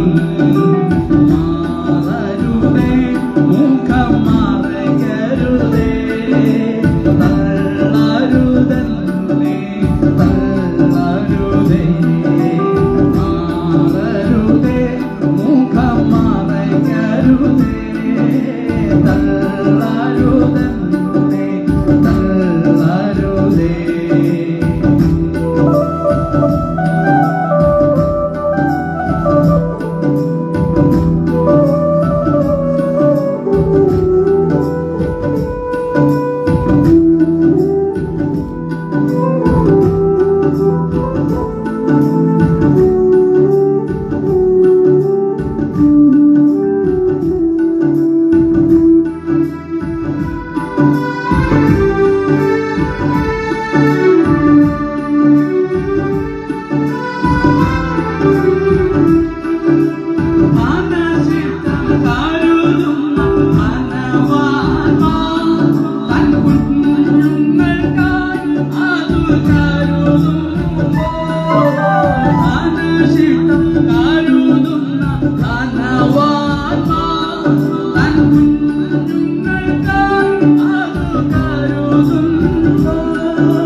ഈ പാട്ടന്റെ പിതാവ് അവിടെ നിന്നുകൊണ്ട് പാടി. മദ്യത്തിന്റെ ലഹരിയിലായിരിക്കുന്ന ആ മനുഷ്യൻ ഗാനം നന്നായി ആസ്വദിച്ചു. ആളുകൾ ശ്രദ്ധിച്ചതുകൊണ്ട് പ്രഭാഷണം നീണ്ടുപോയി. അവസാന വാഹനവും പോയതിനു ശേഷം ഇവർക്ക് തിരിച്ചു പോകാൻ വേറെ വാഹനമില്ലാത്തത് കൊണ്ട് എന്റെ പിതാവും കൂടെയുള്ള സഹോദരങ്ങളും ആ കടത്തിണ്ണയുടെ വരാന്തയിൽ അന്തിയുറങ്ങിയിട്ട് പ്രഭാതത്തിൽ അടുത്ത ഫസ്റ്റ് ബസ് വരുമ്പോൾ അതിൽ പോകാമെന്ന ചിന്തയിൽ അവിടേക്ക് കിടക്കാനുള്ള സാഹചര്യങ്ങളൊക്കെ ഒരുക്കുമ്പോൾ ഈ കുടിയനായ മനുഷ്യൻ ആടി വീട്ടിൽ വന്നിട്ട് അടുത്ത് വന്നിട്ട് ചോദിച്ചു, ഉപദേശി, നിങ്ങൾ എവിടാ കിടന്നുറങ്ങുന്നത്? എന്റെ പിതാവ് പറഞ്ഞു, ഞങ്ങൾക്ക് കിടക്കാൻ ഇവിടെ സൗകര്യങ്ങളൊന്നുമില്ല. ഇതുവഴി കടന്നു പോയപ്പോൾ 4 ആൾ നിൽക്കുന്നത് കണ്ടു. ഒരു പ്രസംഗം നടത്തിയാൽ കൊള്ളാമെന്ന് ചിന്തിച്ചു. ഞങ്ങൾ ഇവിടെ നിന്ന് പ്രസംഗിച്ചു. ഇനി ഇതുവഴി വണ്ടിയില്ലെന്ന് ഞങ്ങൾ കേട്ടു. അതുകൊണ്ട് ഇവിടെ കാണാൻ കിടന്നുറങ്ങിയിട്ട് ആദ്യത്തെ ബസ്സിന് പ്രഭാതത്തിൽ പോകാമെന്നാണ് ചിന്തിക്കുന്നത് എന്ന് പറഞ്ഞപ്പോൾ അദ്ദേഹം പറഞ്ഞൊരു കാര്യമുണ്ട്. കുടിയനാണെങ്കിലും ബൈബിളിന്റെ പ്രസംഗങ്ങളൊക്കെ അല്പമൊക്കെ കേട്ടിട്ടുണ്ട് ആ മനുഷ്യൻ. ആ കേട്ട മനുഷ്യൻ അവിടെ നിന്നുകൊണ്ട് പറയുകയാണ്, യേശു മദ്യപാനിയായോട് മനുഷ്യന്റെ കൂടെ പാർക്കാൻ പോയെന്നോ, നാട്ടിൽ കൊള്ളാത്തൊരു മനുഷ്യന്റെ കൂടെ പാർക്കാൻ പോയെന്നൊക്കെ പറയുന്നുണ്ട്. സക്കായിയുടെ കാര്യമാണ് അദ്ദേഹം പറഞ്ഞത്. പക്ഷെ സക്കായി ആണെന്ന് തെളിച്ചു പറയാൻ ഈ മനുഷ്യന് കഴിയുന്നില്ല. അതുകൊണ്ട് ലോകത്ത് കൊള്ളാത്ത ആരാണ്ടുടെ കൂടെ യേശു പാർക്കാൻ പോയെന്നൊക്കെയാ പറയുന്നത്. അതുകൊണ്ട് ഞാനും ഒരു കുടിയനാണ്. എന്റെ വീട്ടിൽ പോയി കിടന്ന് ഉറങ്ങിയിട്ട് നാളുകളായി. ഞാനും എന്റെ വീട്ടിൽ നിന്ന് ഭക്ഷണം കഴിച്ചിട്ട് മാസങ്ങളും വർഷങ്ങളുമായി. എന്നാൽ നിങ്ങൾ ഇവിടെ കടവരാന്തയിൽ കിടക്കണ്ട, എന്റെ വീട്ടിൽ വന്നാൽ കിടക്കാൻ പായൊന്നുമില്ല, വല്ല ചാക്കൊക്കെ വിരിച്ചു തരാം, അവിടെ വന്ന് കിടക്കാൻ പറഞ്ഞു. കണ്ടു നിന്ന കടയിലുള്ള ആ ജംഗ്ഷനിൽ കൂടിയിരുന്ന ആളുകൾ പറഞ്ഞു, അവൻ വിളിച്ചെങ്കിൽ അവനോടുകൂടെ പോകുന്നതാണ് നല്ലത്, അല്ലെങ്കിൽ പോയില്ലെങ്കിൽ അവൻ എന്തെങ്കിലും അക്രമാസക്തനായാൽ ഞങ്ങൾക്ക് പിടിച്ചു നിർത്താൻ കഴിയത്തില്ല, അങ്ങനെയുള്ള ഒരു സ്വഭാവക്കാരനാണ് എന്ന് പറഞ്ഞപ്പോൾ എന്റെ പിതാവും കൂടെയുള്ളവരും പോകാൻ നിർബന്ധിതരായി. അവരാ വീട്ടിൽ കടന്നു ചെന്നപ്പോൾ നരകതുല്യമായ അവസ്ഥയാണ്. എന്നെ കേൾക്കുന്ന മാന്യ ശ്രോതാവേ, വൈകിട്ട് സന്ധ്യയ്ക്ക് 1000 രൂപയും 2000 രൂപയും 1500 രൂപയും കയ്യിൽ കിട്ടുമ്പോൾ വാടാ നമുക്ക് കൂടാടാന്ന് പറഞ്ഞ് തമ്മിൽ ഷെയർ ഇട്ട് കുപ്പി വാങ്ങിച്ച് ഏതെങ്കിലും കടയുടെ മൂലയിൽ നിന്നുകൊണ്ട് നീ മദ്യം വാങ്ങിച്ച് തമ്മിൽ കുടിച്ച് സന്തോഷിച്ചിട്ട് ഇതിൽ ഓരോരുത്തർ വീട്ടിലേക്ക് കടന്നു ചെല്ലുമ്പോൾ നീ സന്തോഷിച്ചിട്ടാണ് കടന്നു ചെല്ലുന്നത്. പക്ഷെ നീ ചെല്ലുന്നത് വാർത്ത ഓർത്തുകൊണ്ട്, ഒരു പിതാവിന്റെ വാത്സല്യമല്ല. പിതാവ് വരുന്നു എന്ന് കേൾക്കുമ്പോൾ ഏതോ മൃഗം വരുന്നു എന്ന ചിന്തയിൽ ഓടി ഒളിക്കാൻ ശ്രമിക്കുന്ന തലമുറകളാണ് നിന്റെ വീട്ടിലുള്ളെന്നുള്ള കാര്യം മറന്നു പോകരുത്. അവരെന്ത് കഴിച്ചു, അവരെന്ത് കുടിച്ചു എന്ന് പോലും ചിന്തയില്ലാതെ കിട്ടുന്നത് മുഴുവനും മദ്യഷാപ്പിൽ കൊടുത്ത് നിന്റെ ജീവിതം തകർക്കുകയും ഇത് വിളമ്പുന്നവർ രാജാക്കന്മാരായി മാറിക്കൊണ്ടിരിക്കുക. ഇങ്ങനെ ഈ കുടുംബത്തിൽ ഈ സഹോദരന്റെ വീട്ടിലേക്ക് എന്റെ പിതാവും പരിഹാരങ്ങളുമായി അവിടെ കടന്നു ചെന്നപ്പോൾ ഇദ്ദേഹം മദ്യവെച്ച് നന്നായി രസിച്ചിട്ടുണ്ട്, ഇദ്ദേഹത്തിന് തൃപ്തിയായിട്ടുണ്ട്. പക്ഷേ ആ വീട്ടിലേക്ക് കടന്നു ചെന്നപ്പോൾ നരകതുല്യമായ അവസ്ഥയാണ്. 6ഉം 9ഉം വയസ്സുമുള്ള 2 പെൺകുഞ്ഞുങ്ങൾ ഒരു കയറുകട്ടിലിനകത്ത് സ്ത്രീരൂപം എന്ന മാത്രയിൽ അവിടെ ഒരു ശ്വാസം മാത്രം ഇട്ടുകൊണ്ട് കിടക്കുന്ന ഒരു സഹോദരി, മരണത്തോട് മല്ലടിക്കുന്ന വെല്ലൂർ മെഡിക്കൽ കോളേജിൽ നിന്നും തള്ളിയിരിക്കുന്ന ഒരു സഹോദരി, തന്റെ ഭാര്യയാണ്. ആ സഹോദരി മരണം കാത്ത് കിടക്കുകയാണ്. ഈ കുഞ്ഞുങ്ങൾ കവളൊട്ടി കണ്ണുകുടിഞ്ഞ് വേണ്ടും വണ്ണം കഴിക്കാനൊന്നുമില്ലാതെ ബന്ധുക്കളോ അയൽവാസികളോ കൊണ്ടുകൊടുക്കുന്ന എന്തെങ്കിലും ആഹാരം കഴിച്ചുകൊണ്ട് ജീവിതം പുലർത്തിക്കൊണ്ടിരിക്കുമ്പോഴാണ് തികച്ചും വ്യത്യസ്തമായി വീട്ടിലൊരു അനുഭവം. ഒരു കൂട്ടം ആളുകൾ ആ ഭവനത്തിലേക്ക് കടന്നു ചെല്ലുകയാണ്. എന്റെ പിതാവും കൂടെയുള്ളവരും എല്ലാം കൂടെ ആ സന്ധ്യയെങ്കിൽ കുളിച്ചെറടിയായിട്ട് ആ പെരക്കകത്ത് ഇട്ടിരിക്കാൻ പാപോലുമില്ലാത്ത ആ മണ്ണിനകത്ത് ആ തറയിലിരുന്നു കൊണ്ട് അവർ പാട്ടുപാടി ദൈവത്തെ ആരാധിക്കാൻ തുടങ്ങി. പാട്ടുപാടി ദൈവത്തെ ആരാധിച്ചു കഴിഞ്ഞിട്ട് എന്റെ പിതാവ് ആ മനുഷ്യനോട് പറഞ്ഞു, എടാ, ഞാനിവിടെ ഈ ദേശത്തെല്ലാം സുവിശേഷം പറയാൻ പോകുകയാണ്. രാവിലെ മുതൽ വൈകുന്നേരം വരെ ഞങ്ങൾ ഇവിടെ എല്ലാം നടന്ന് സുവിശേഷം പറയും. വൈകിട്ട് ഞങ്ങൾക്കൊന്ന് കിടക്കാൻ ഈ വീട് നീ തരുമോ എന്ന് ചോദിച്ചപ്പോൾ മാസങ്ങളോളം മിണ്ടാതിരുന്ന ഭാര്യ, തന്റെ ഭർത്താവിനോട് മിണ്ടാതിരുന്ന ഭാര്യ ആ കട്ടിലിൽ കിടന്നുകൊണ്ട് പറയുകയാണ്, കൊടുക്കുന്ന ഈ പാട്ടിന്റെയും ഈ പ്രാർത്ഥനയുടെയും നടുവിൽ എന്റെ പ്രാണൻ പോകുന്നെങ്കിൽ അല്പം കൂടെ നല്ലതല്ലേ, അതുകൊണ്ട് അവർ പ്രാർത്ഥിക്കട്ടെ എന്ന് പറഞ്ഞ് ആ ഭാര്യ അവിടെ വാക്ക് പറഞ്ഞപ്പോൾ ഭർത്താവ് സമ്മതം മൂളാതിരിക്കാൻ കഴിഞ്ഞില്ല. അദ്ദേഹം പറഞ്ഞു, എനിക്ക് ആഹാരം തരാൻ കഴിയത്തില്ല, ഞാൻ രാവിലെ എന്റെ തൊഴിലിന് വേണ്ടി കടന്നു പോകും, പക്ഷേ നിങ്ങൾക്ക് വേണമെങ്കിൽ ഇവിടെ വന്ന് പാർക്കാം എന്ന് പറഞ്ഞു. അങ്ങനെ ഒരാഴ്ച മുഴുവനും ആ ദേശം മുഴുവനും സുവിശേഷം അറിയിച്ച് എന്റെ പിതാവും കൂടെയുള്ളവരും ആ ദേശത്ത് വന്ന് ആ ഭവനത്തിൽ വന്ന് പാർത്തു. ഒരാഴ്ചത്തെ മീറ്റിംഗ് കഴിഞ്ഞ് അവർ അടുത്ത സ്ഥലത്തേക്ക് പോകാൻ നേരം എന്റെ പിതാവ് ആ മനുഷ്യന്റെ കയ്യിൽ ദൈവനിയോഗപ്രകാരം പിടിച്ചിട്ടൊരു കാര്യം പറഞ്ഞു, നിന്റെ ഭാര്യയ്ക്ക് ദൈവം വിടുതൽ നൽകും, ദൈവം നിന്റെ ഭാര്യയെ സൗഖ്യമാക്കിയാൽ നിന്റെ ഭാര്യയെ വിടുവിച്ച യേശുവിലേക്ക് നീ മടങ്ങി വരണം, നീ വിശ്വസിക്കണം എന്ന് പറഞ്ഞു കഴിഞ്ഞപ്പോൾ ആ മനുഷ്യൻ അത് ഉൾക്കൊള്ളാൻ കഴിഞ്ഞില്ല. അദ്ദേഹം ഒന്നും മിണ്ടിയില്ല. അദ്ദേഹം അനങ്ങാതെ നിന്നു. ഇവർ ഈ വാക്കും പറഞ്ഞിട്ട് എന്റെ പിതാവും കൂടെയുള്ളവരുമെല്ലാം അവരുടേതായ അടുത്ത സ്ഥലത്തേക്ക് അവർ യാത്ര ചെയ്തു പോകാനിടയായി. ചില ദിവസങ്ങൾ കഴിഞ്ഞപ്പോൾ കാണാം, അടുത്ത സ്ഥലത്ത് മീറ്റിംഗ് നടത്തിക്കൊണ്ടിരിക്കുമ്പോൾ ഒരു മനുഷ്യൻ കയ്യിൽ ബ്രീഫ് കേസും പിടിച്ചുകൊണ്ട് ഒരു വെള്ള ഡ്രസ്സും വെള്ള മുണ്ടുകൊടുത്ത് വെള്ള ഉടുപ്പ് ഇട്ടുകൊണ്ട് ഒരു മനുഷ്യൻ കടന്നു വന്ന് എന്റെ പിതാവിന്റെ കൈക്ക് പിടിച്ചിട്ട് ചോദിച്ചു, എന്നെ അറിയാമോ എന്ന് ചോദിച്ചു.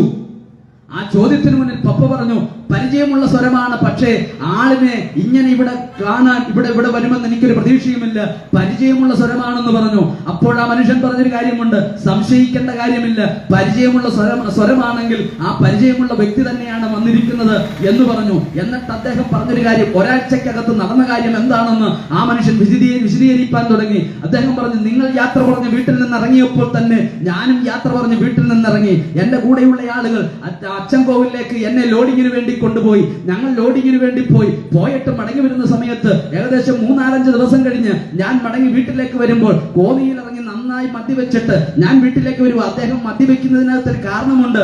ഭാര്യ വെല്ലൂർ വരെ കൊണ്ടുപോയി ചികിത്സിച്ചു, ഭേദമായില്ല.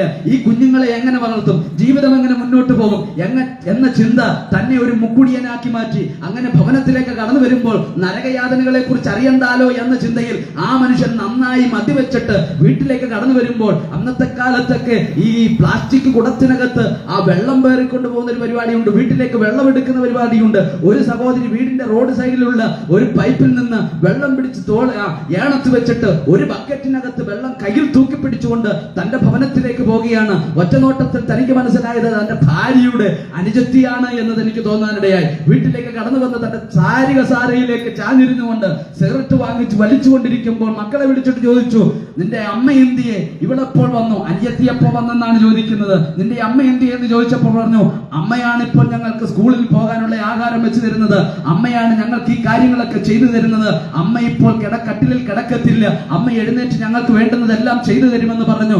തന്റെ ഭാര്യയെ താനൊന്ന് ശ്രദ്ധിച്ചപ്പോൾ തന്റെ ഭാര്യയാണ് റോഡിൽ നിന്ന് വെള്ളം എടുത്തുകൊണ്ട് വന്നത് എന്ന യാഥാർത്ഥ്യം തനിക്ക് വിശ്വസിക്കാൻ പോലും കഴിഞ്ഞില്ല. ആ സമയത്താണ് എന്റെ പിതാവ് ചില ദിവസങ്ങൾക്ക് മുമ്പ് തന്റെ കരത്തിൽ പിടിച്ചുകൊണ്ട് പറഞ്ഞ യാഥാർത്ഥ്യം താൻ ഓർക്കാനിടയായി തീർന്നത്. നിന്റെ ഭാര്യയെ എന്റെ ദൈവം വിടുവിക്കും എന്ന് പറഞ്ഞു. ആ വാർത്ത തന്റെ ഹൃദയത്തിലേക്ക് കടന്നു വരാനിടയായി. താൻ പെട്ടെന്ന് മുട്ടുകുത്തി ദൈവത്തോട് പ്രാർത്ഥിച്ചു, എന്റെ ഭാര്യയ്ക്ക് സൗഖ്യം കൊടുത്ത ദൈവമേ, ഇനി ഞാൻ ഇതുപോലെയുള്ള മദ്യപാനിയായി നിലനിൽക്കത്തില്ല, ഇനി ഞാൻ എന്റെ പഴയ ദുഷിച്ച പ്രവണതയിലേക്ക് ഞാൻ പോകത്തില്ല, ഇനി അങ്ങയുടെ ഇഷ്ടപ്രകാരം ഞാൻ ജീവിക്കുമെന്ന് പറഞ്ഞ് ആ മനുഷ്യൻ ഒരു പുതിയ മനുഷ്യനായി മാറാനിടയായി തീർന്നു. പ്രിയമുള്ളവരെ, ഇതാണ് സുവിശേഷത്തിന്റെ ശക്തി എന്ന് പറയുന്നത്. സമൂഹത്തിന് കൊള്ളാത്തവനെ സമൂഹത്തിന് കൊള്ളാവുന്നവനാക്കുന്നതാണ് യേശുക്രിസ്തുവിന്റെ സന്ദേശം എന്ന് പറയുന്നത്. മുക്കുടിയന്മാരെ നേരെയാക്കുന്നതാണ് യേശുക്രിസ്തുവിന്റെ സന്ദേശം എന്ന് പറയുന്നത്. നോക്കേ, ഇവിടെ ഈ എന്നോടൊപ്പം നിൽക്കുന്നതെല്ലാം ചെറുപ്പക്കാരാണ്. ഒരു കാലഘട്ടത്തിൽ മദ്യത്തിനും മയക്കുമരുന്നിനും അടിമകളായ ആളുകളുണ്ട്, അക്രമങ്ങൾക്കും അടിപിടി കേസുകൾക്കുമൊക്കെ പ്രതികളായ ആളുകളുണ്ട്. അവരെല്ലാം ഇങ്ങനെയായിരുന്ന പോലീസിന്റെ ലാത്തിമറുകൾക്കൊന്നും അവരെ നേരെയാക്കാൻ കഴിഞ്ഞിട്ടില്ല കേട്ടോ. നല്ല നാക്ക് വളയ്ക്കാൻ അറിയാവുന്ന വക്കീലന്മാരുടെ സഹായത്തോടെല്ലാം അവർ കേസിൽ നിന്ന് വളരെ അനായാസം പുറത്തു പോരുന്നിട്ടുണ്ട്. എന്നാൽ അങ്ങനെ നാടിന് കൊള്ളാത്തവരായി വീടിന് തലവേദനയായി മാറിയിരുന്നവരെ ജീവിതത്തിലേക്ക് മടക്കിക്കൊണ്ടുവന്ന് പച്ചയായ ജീവിതത്തിന്റെ അർത്ഥത്തിലേക്ക് മടക്കിക്കൊണ്ടുവന്ന ഒരു സന്ദേശമുണ്ടെങ്കിൽ, ഒരൊറ്റ സന്ദേശമുണ്ടെങ്കിൽ അത് ഞാൻ പ്രസംഗിക്കുന്ന കർത്താവായ യേശുക്രിസ്തുവിന്റെ സുവിശേഷമല്ലാതെ മറ്റൊരു സുവിശേഷമില്ലെന്ന് ആകാശം ഭൂമിയും മാറിപ്പോയാലും മാറ്റമില്ലാത്ത വചനത്തിന്റെ വാക്കിനാൽ ഉറപ്പ് നൽകുകയാണ്. അതുകൊണ്ടാണ് വിശുദ്ധ ബൈബിളിൽ ഇങ്ങനെ രേഖപ്പെടുത്തിയിരിക്കുന്നത്, മറ്റൊരുത്തനിലും രക്ഷയില്ല, നാം രക്ഷിക്കപ്പെടാൻ ആകാശത്തിന്റെ കീഴിൽ മനുഷ്യരുടെ ഇടയിൽ ഒരൊറ്റ നാമമേ ഉള്ളൂ, അത് കർത്താവായ യേശുക്രിസ്തുവിന്റെ നാമമാണ്. ഇവിടെ ലഹള ഉണ്ടാക്കുന്ന നാമമല്ല സുവിശേഷം എന്ന് പറയുന്നത്, ഇവിടെ അടിപിടി ഉണ്ടാക്കുന്ന നാമമല്ല സുവിശേഷം എന്ന് പറയുന്നത്, ഇവിടെ കുടുംബങ്ങളെ തമ്മിൽ അടുപ്പിക്കുന്ന നാമമല്ല സുവിശേഷം എന്ന് പറയുന്നത്. അതുകൊണ്ട് നാടിന് സമാധാനം ഉണ്ടാകണമെങ്കിൽ, നാടിന് സന്തോഷം ഉണ്ടാകണമെങ്കിൽ, നിന്റെ കുടുംബ ജീവിതം അനുഗ്രഹിക്കപ്പെടണമെങ്കിൽ, നിന്റെ വ്യക്തിപരമായ ജീവിതം അനുഗ്രഹിക്കപ്പെടണമെങ്കിൽ ഒരൊറ്റ വഴിയേ ഉള്ളൂ, കർത്താവായ യേശുക്രിസ്തുവിൽ വിശ്വസിക്കുക. ഇങ്ങനെ യേശുക്രിസ്തുവിലേക്ക് അനേകർ വിശ്വസിച്ച് ആ മുന്നോട്ട് പോകുമ്പോൾ ഇവിടെ മുറുക്കാൻ കിടക്കാതെ മുറുക്കാൻ വിൽപ്പനയില്ലാതാകും, പീടിക്ക് കച്ചവടമില്ലാതെയാകും, ഇവിടെ ഷാപ്പുകളെല്ലാം അടച്ചുപൂട്ടാനിടയാകും. ഇങ്ങനെ വരുമ്പോൾ അവരെല്ലാം കൂടെ ആളുകളെ പിടിച്ചിട്ട് പറയും, ഇതിനെ നമ്മൾ നിർത്തണം, ഇങ്ങനെയുള്ള പ്രഭാഷണങ്ങളെ നിർത്തണം, നേരെ വന്ന് നാടിനെ നന്നാക്കുന്ന ഇങ്ങനെയുള്ള പ്രഭാഷണം നിർത്തണമെന്ന് പറഞ്ഞാൽ നടക്കത്തില്ല. അതുകൊണ്ട് ചിലരെയൊക്കെ കൂട്ടുപിടിച്ചിട്ട് അതിന് വേറെ ചില റൂട്ടിലൂടെ കൊണ്ടുവന്നിട്ട് പൊതുവിൽ ജനത്തിനിടയിൽ ഒരു ചർച്ചാ വിഷയം ഉണ്ടാക്കും. അങ്ങനെ ഒരു ചർച്ചാ വിഷയത്തിന്റെ പേരാണ് മതം മാറ്റം എന്നൊരു ചർച്ചാ വിഷയം എന്നിട്ടിട്ട് അതിന്റെ പേരിൽ ഇന്ന് ലഹള ഉണ്ടാക്കിക്കൊണ്ടിരിക്കുക. എന്റെ സ്നേഹിത, മതം മാറ്റത്തിലൂടെ മനുഷ്യൻ നേരെയാണെങ്കിൽ ആ മനുഷ്യനെ നമ്മൾ അംഗീകരിക്കുകയല്ലേ വേണ്ടുന്നത്, ആ പ്രസ്ഥാനത്തെ നേരെയാക്കുകയല്ലേ വേണ്ടുന്നത്. ഇവിടെ ഞങ്ങൾക്ക് ചങ്കുറപ്പോടുകൂടെ ഉറപ്പോടെ ധൈര്യത്തോടുകൂടെ പറയാൻ പറ്റും, പോലീസിന്റെ ലാത്തിപ്പുറകൾക്ക് നേരെയാക്കാൻ കഴിയാത്ത, ഇവിടുത്തെ നിയമ സംവിധാനങ്ങൾക്ക് നേരെയാക്കാൻ കഴിയാത്ത, ഇവിടുത്തെ മാതാപിതാക്കൾ കൈവിട്ട കേസുകൾ അനേകരെ നേരെയാക്കിയ ഒരൊറ്റ സന്ദേശമാണ് യേശുക്രിസ്തുവിന്റെ സുവിശേഷം എന്ന് പറയുന്നത്. അതുകൊണ്ട് എന്നെ കേൾക്കുന്ന മാന്യ ശ്രോതാവേ, ഇതിനെ ആരെങ്കിലും പറയുന്ന ഏതെങ്കിലും വാക്കുകളുടെ അടിസ്ഥാനത്തിൽ നീ തന്നെ വില കുറച്ച് കാണിക്കുന്നുവെങ്കിൽ സ്വതന്ത്ര ചിന്തയോടുകൂടെ ചിന്തിക്കുക. സ്വതന്ത്രമായ ചിന്തയോടുകൂടെ ചിന്തിച്ച് ഈ പ്രഭാഷണത്തിനകത്ത് എന്തെങ്കിലും അർത്ഥമുണ്ടോ, യാഥാർത്ഥ്യമുണ്ടോ, കാമ്പുണ്ടോ എന്ന് സ്വയമായ ഒരു പഠനം നടത്തിയാൽ അത് നിന്റെ ജീവിതത്തിന്റെ ഏറ്റവും അനുഗ്രഹിക്കപ്പെട്ട പൂവണിയുന്ന ഒരു അനുഭവത്തിലേക്ക് കൊണ്ടെത്തിക്കുവാനിടയായി തീരും. ഞാൻ എന്റെ വാക്കുകൾക്ക് ഇവിടെ വിരാമം കുറിക്കാൻ താല്പര്യപ്പെടുകയാണ്. അതുകൊണ്ട് യേശുക്രിസ്തുവിന്റെ സന്ദേശത്തിന് മാത്രമേ ദേശത്തിന് സമാധാനം തരുവാൻ കഴിയത്തുള്ളൂ. യേശുക്രിസ്തു മാത്രമാ പറഞ്ഞത്, എന്റെ സമാധാനം ഞാൻ നിങ്ങൾക്ക് തന്നിട്ട് പോകുന്നു, അത് ലോകം തരുന്നത് പോലെയല്ല. ഇത് ഞാൻ പറയുമ്പോൾ ഒരു കാര്യം വ്യക്തമാക്കിയില്ലെങ്കിൽ നിങ്ങൾക്ക് ആശയപരമായ വ്യത്യാസം ഉണ്ടായേക്കാം. ക്രിസ്തു മതം സ്വീകരിച്ചത് കൊണ്ട് ഒരർത്ഥവും ഉണ്ടാകുന്നില്ല പ്രിയമുള്ളവരെ. കാരണം നാരായണനും മുഹമ്മദ് കുട്ടിയൊക്കെ ഇവിടെ നന്നായി കുടുംബം പുലർത്തുമ്പോൾ മത്തായിമാര് പലരും നേരെ ചൊവ്വെന്ന് ഈ റോഡ് തികയാതെ നടന്നു പോകുന്നവരെ നമുക്ക് കാണാൻ കഴിയും. പേര് മത്തായി എന്നാണ്, പക്ഷേ ആ മനുഷ്യന് റോഡ് നേരെയാകുന്നില്ല. താനും കാര്യങ്ങളൊക്കെ പള്ളിയുടെ ക്രമപ്രകാരം ചെയ്യുന്ന കാര്യമാണ്. അവൻ മതത്തിന്റെ വക്താവാണ്. ക്രിസ്തു മതത്തിന്റെ വക്താവാണ്. ഒരു മതത്തിലേക്ക് ചേർക്കാനല്ല ഞാൻ ഈ പ്രഭാഷണം നടത്തുന്നത്. യേശുക്രിസ്തു എന്ന വ്യക്തിത്വത്തിലേക്കാണ് ഞാൻ നിങ്ങളെ സഹർഷം സ്വാഗതം ചെയ്യുന്നത്. അത് പേര് മാറേണ്ട, ജാതി മാറേണ്ട കാര്യമില്ല, മതം മാറേണ്ട കാര്യമില്ല. യേശുക്രിസ്തു എന്ന വ്യക്തിത്വത്തിലേക്ക് നിങ്ങൾ വരുവാനിടയായി തീരണം. ഇതാ സകലതും പുതുതായിരിക്കുന്നു എന്നാണ് യേശുക്രിസ്തുവിലേക്ക് വന്ന ഒരു വ്യക്തിയെ കുറിച്ച് വിശുദ്ധ ബൈബിൾ പറയുന്നത്. അതുകൊണ്ട് ഒരുവൻ ക്രിസ്തുവിലായാൽ, അവൻ ക്രിസ്തു മതത്തിലായാൽ എന്ന വാക്കല്ല, ഒരുവൻ ക്രിസ്തുവിലായാൽ അവൻ പുതിയ സൃഷ്ടി, പഴയത് കഴിഞ്ഞുപോയി, ഇതാ സകലതും പുതുതായിരിക്കുന്നു. അങ്ങനെ പുതുതായ അനവധി ആളുകളെ എനിക്ക് എണ്ണമിട്ട് അക്കമിട്ട് പറയുവാൻ അനവധി എന്റെ ലിസ്റ്റിലുണ്ടെങ്കിലും ഞാൻ എന്റെ വാക്കുകൾക്ക് ഇവിടെ വിരാമം കുറിക്കാൻ താല്പര്യപ്പെടുകയാണ്. അതുകൊണ്ട് എന്നെ കേൾക്കുന്ന മാന്യ ശ്രോതാവേ, ഈ പ്രഭാഷണത്തെ നിങ്ങൾ വിലയിട്ട് വില കുറച്ചതായി കാണാതെ ഇതിനകത്തെ യാഥാർത്ഥ്യത്തെ നിങ്ങൾ തിരിച്ചറിയുക. മാത്രമല്ല, മനുഷ്യൻ ഇവിടെ ജനിച്ച് ജീവിച്ച് മരിച്ച് മൺമറഞ്ഞു പോകേണ്ടുന്ന ജീവിയല്ല. അവന്റെ ഉള്ളിൽ ഒരു ആത്മാവുണ്ട്. ആ ആത്മാവിന് നിത്യശാന്തി കണ്ടെത്തേണ്ടുന്നത് അവനവൻ ശരീരത്തിലിരിക്കുമ്പോഴാണ്. മരണത്തിന് ശേഷം ചെയ്യുന്ന ശേഷക്രിയകൾ കൊണ്ടോ മോശക്രിയകൾ കൊണ്ടോ മനുഷ്യന്റെ ആത്മാവിന് നിത്യശാന്തി ലഭിക്കുന്നു എന്ന് വിശുദ്ധ ബൈബിൾ പറയുന്നില്ല. വേറെ ഏതെങ്കിലും ഗ്രന്ഥങ്ങൾ പറയുന്നുണ്ടെങ്കിൽ തർക്കിക്കാൻ ഞാനല്ല, പക്ഷെ വിശുദ്ധ ബൈബിൾ അതിനെക്കുറിച്ച് പറയുന്നില്ല. വിശുദ്ധ ബൈബിൾ എന്താണ് പറയുന്നത്? ഒരുവൻ ശരീരത്തിലിരിക്കുമ്പോൾ ചെയ്തത് നല്ലതാകിലും തീയതാകിലും അതിന് തക്കവണ്ണം പ്രാപിക്കേണ്ടതിന് നാം എല്ലാം ക്രിസ്തുവിന്റെ ന്യായാസനത്തിന് മുന്നിൽ വരേണ്ടിയിരിക്കുന്നു. അപ്പോൾ ശരീരത്തിലിരിക്കുമ്പോഴാണ് നാം നമ്മുടെ മരണത്തിന് ശേഷമുള്ള നമ്മുടെ ജീവിതം എന്തായിരിക്കണമെന്ന് തിരഞ്ഞെടുക്കേണ്ടുന്നത്. അതുകൊണ്ട് ഈ ശരീരത്തിലിരിക്കുമ്പോഴാണ് സ്നേഹിത, നീ നിത്യജീവനിലേക്ക് കടക്കണമോ വേണ്ടയോ എന്ന് ചിന്തിക്കുവാനും തിരഞ്ഞെടുക്കുവാനുമുള്ള സമയം. ഒരിക്കൽ മരണവും പിന്നെ ന്യായവിധിയും ദൈവം മനുഷ്യന് നിയമിച്ചിരിക്കുന്നു എന്ന് വിശുദ്ധ ബൈബിൾ വളരെ വ്യക്തമായി പറയുന്നു.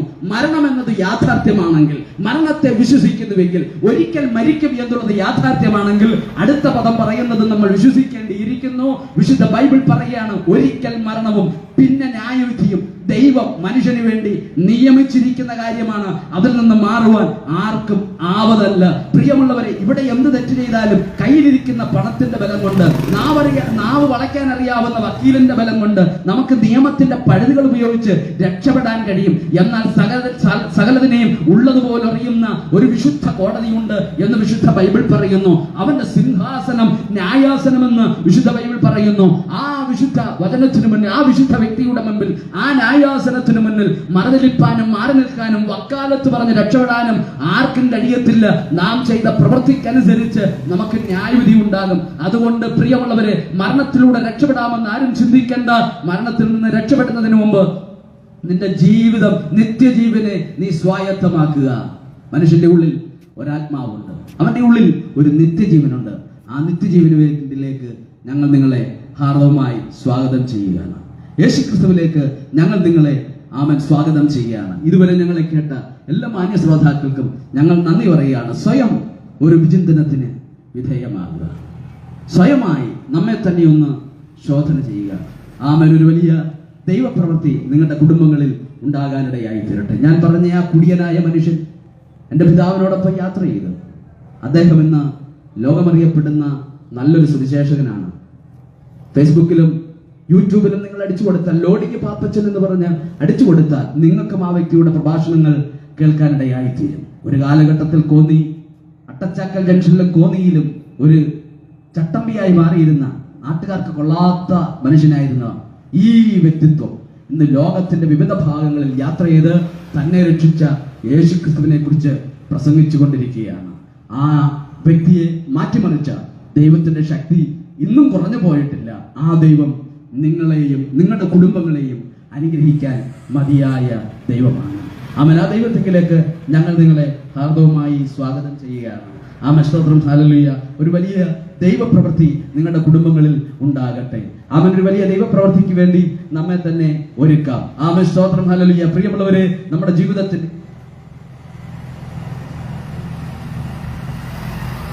നമ്മെ തന്നെ ഒന്ന് സ്വയം ശോധനയ്ക്ക് വേണ്ടി വിധേയമാക്കുക. ഞാൻ ഇതുവരെയും എനിക്ക് വേണ്ടി ജീവിച്ചിട്ടില്ല. എൻ്റെ ജീവിതത്തിന്റെ അർത്ഥം ഞാൻ ചിന്തിച്ചിട്ടില്ല. ഇതുവരെയും എൻ്റെ കരത്തിൽ ലഭിക്കുന്ന പണം കൊണ്ട് ഞാൻ എൻ്റെ ഇഷ്ടം മാത്രം ചെലവഴിച്ച് മുന്നോട്ട് പോവുകയായിരുന്നു. എന്നാൽ ഈ ജീവിതത്തിനൊരു അർത്ഥമുണ്ട്. ഒരിക്കൽ ഞാൻ കണക്ക് ബോധിപ്പിക്കേണ്ടുന്നവനാണ് എന്ന ബോധ്യം ഞാനിപ്പോൾ തിരിച്ചറിയുന്നു. എന്നെ അങ്ങയിലേക്ക് ഞാൻ സമർപ്പിക്കുകയാണ്. പ്രിയമുള്ളവരെ, ഈ യേശുക്രിസ്തുവിനെ നിങ്ങളുടെ ജീവിതത്തിൽ സ്വായത്തമാക്കാൻ ഒരു പൈസയുടെയും ചിലവില്ല.